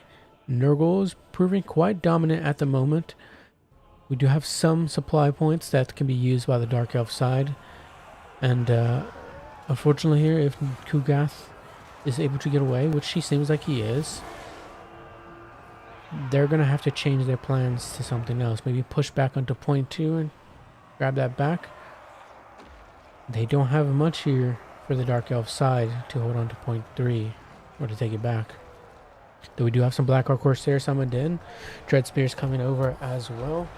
Marathi is continuing to chase Kugath. She is persistent, if anything. And we do have the Medusa shooting in as well. Medusa has shown to be trouble as of late. Been putting in a lot of work against infantry. A Stream of Corruption hitting these Black Orc Corsairs is going to do fantastic work, slowing them down and doing that damage. Another big old Soul Stealer hitting the Pestigors, hitting Frog Bubonikers, Kugath, and all that. Kugath is down to 3,600 HP at the moment, and Marathi is not giving up. Medusa, this Bloodrack Medusa, is holding back these Pestigors, or rather, was trying to, but she's going to need some support. She's not great against infantry in combat. She does okay. But wow, Kugath is down to 1,600 HP here. He might fall, and it seems like he is. He's going down to stability, and there he goes. He gets one final Stream of Corruption off, hitting these Black Orc Corsairs, and he is down. Papa Kugath is gone. It's letting those Nurglings spill out. Where are they? Where are the Nurglings? Where? Does he not have the ability for Nurglings to come out? I thought he did. But nonetheless, the Nurglings did not protect the grandfather Kugath, and they will be facing the consequences later. Chaos Furies push back these Black Orc Corsairs, who we're going to try to sneakily take away 0.1, but it's not happening. Marathi routed off. Hopefully she can just get away, and the Dark Elves don't face a Lord Died penalty like Nurgle has. And if there's any chance for Dark Elves to scrap back into this, it's after killing Kugath. Pestigors are down to 12 leadership already, and down to 4, and they could just rout just right about now. They are wavering. They are terrified now. Both the Chaos Knights and Pestigors are terrified, and 0.3 is staying in the hands of the Dark Elves. This is a perfect chance for the Dark Elves to scrap back into this game, take 0.1, and Nurgle knows that. So they're sending over some Pestigors to solidify their hold on 0.1. These Dark Riders are unfortunately getting massacred by Chaos Furies, because Chaos Furies are a different beast right now. Black Orc Corsairs, however, might do okay into them. Crows of Cain coming over to help, to try to assist. We have some more Chaos Furies summoned in. 1148 to 1150 to 633. Marathi needs to be careful. She only has 783 HP left. She could fall at any time. These Chaos Furies have been put into instability, and Crows of Cain are trying to finish them off. Same with these other Chaos Furies as well. They don't want to take a fight, it seems like, by themselves, so probably best to land them and let the Black Orc Corsairs assist them, because Crows of Cain seem to be struggling quite a bit against Chaos Furies. Milk cost hitting these Chaos Furies so to get Marathi away. Marathi 95 speed, 110. The Chaos Furies will catch him eventually. And yeah, this unsummon is coming way too late, and Marathi might die here, which is not going to be great for the Dark Elves leadership. Yeah, the Dark Elf player is going to land her and try to save her with the Dark Riders. Smartly played by the Dark Elves. But Nurgle is persistent and might continue finishing her off. Bloodrock Medusa getting some shots in, and point 1 goes in the hands of the Dark Elves. Point 3, however, is going back to Nurgle. Oh no. Can Marathi get an unsummon? Yes, she will be able to. The Chaos Furies have been screened off. But this could be very bad. Point 3 is back in the hands of Nurgle, and Chaos Knights will be facing Chaos Dread Knights, however. Or Cold One Dread Knights, excuse me. So they will not like that engagement, and point 3 hopefully stays in the hands of the Dark Elves because of that. But we do have more cap weight at the moment with the Pestigores. Cold One with the Dark Riders coming over. Yes, that swings the cap weight back into the Dark Elf side, and Chaos Knights will eventually rout off here soon, even after they get hit by the Fecundity. Cold One Dread Knights are just brutal against Chaos Knights with that heavy AP. Yeah, and the Pestigores route as well. Point 3 stays in the hands of the Dark Elves. Point 1 staying in the hands of the Dark Elves so far as well. Though we do have some Plague Toads summoned in, which will do fantastic work against Bleak Swords and Black Orc Corsairs. But we do have a Medusa here. She could help out. She does have that bonus versus large and melee. Though we do have Nurgle summoned in as well. We're going to need some more reinforcements here from the Dark Elves. Or maybe not, because Plague Toads don't have as much cap weight as infantry, and if the Medusa and the Dark Riders are able to fend off the Plague Toads, and that means point 1 will be staying in the hands in the Dark Elves, no problem. Cold One Dread Knights are also coming over to help out, probably so to get some infantry to hold down point 3, as we do see some Frolics Bubonikers coming over. However, Dark Riders are coming over to try to stop them, and they probably will stop them before getting to the point. Well played there by the Dark Elves. Will Nurgle's reign end here today to the Dark Elves? It's possible. It is definitely possible. Nurgle is having to resort to just sending out the dreaded popcorn units. And that's not going to be enough. That is really, really not going to be enough. Kugath dying is incredibly huge. He is a distraction Carnifex, but he is a distraction Carnifex that you don't want to be dying. You just want your opponent to be diverting their attention to them, all their resources to him, and not killing him. Nurglings are just suffering. These poor popcorn units getting shot by Medusa and by these Dark Riders. I think this might spell the end for poor Nurgle. Kugath falling has sealed the deal. And I think the popcorn units won't be able to make it back.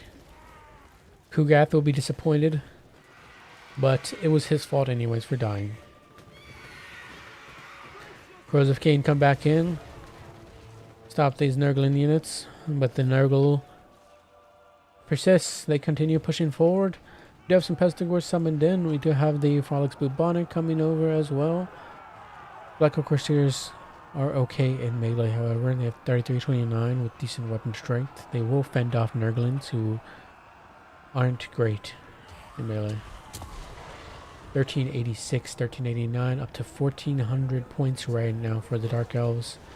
And unfortunately for Nurgle, I think this is a lost cause. Nurgle's reign has been stopped by the Dark Elves. Marathi has had enough.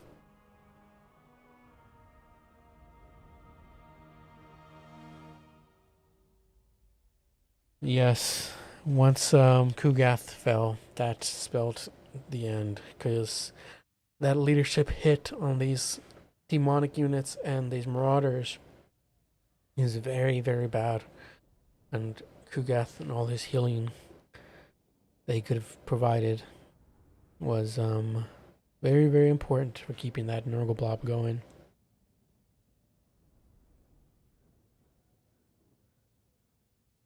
Yeah, the value was extremely close. I saw that. It was like Both of you had 10k or something like that in value, 10 point something in value. That was a really solid match there, and well played there by both players. 4,000 value on Kugath there. I mean, my God, that speaks for itself. Even after falling sooner than he could have, then yeah, he still racked up 4k. That's incredible. GG's to everybody. Thank you so much for playing and for showing up. I will host a lot more in the future. Another one next week, most likely. I hope you guys can show up. Let's see, the value's 2855 on Marathi. Handbows did decent as well. They did a really good job at protecting their handbows.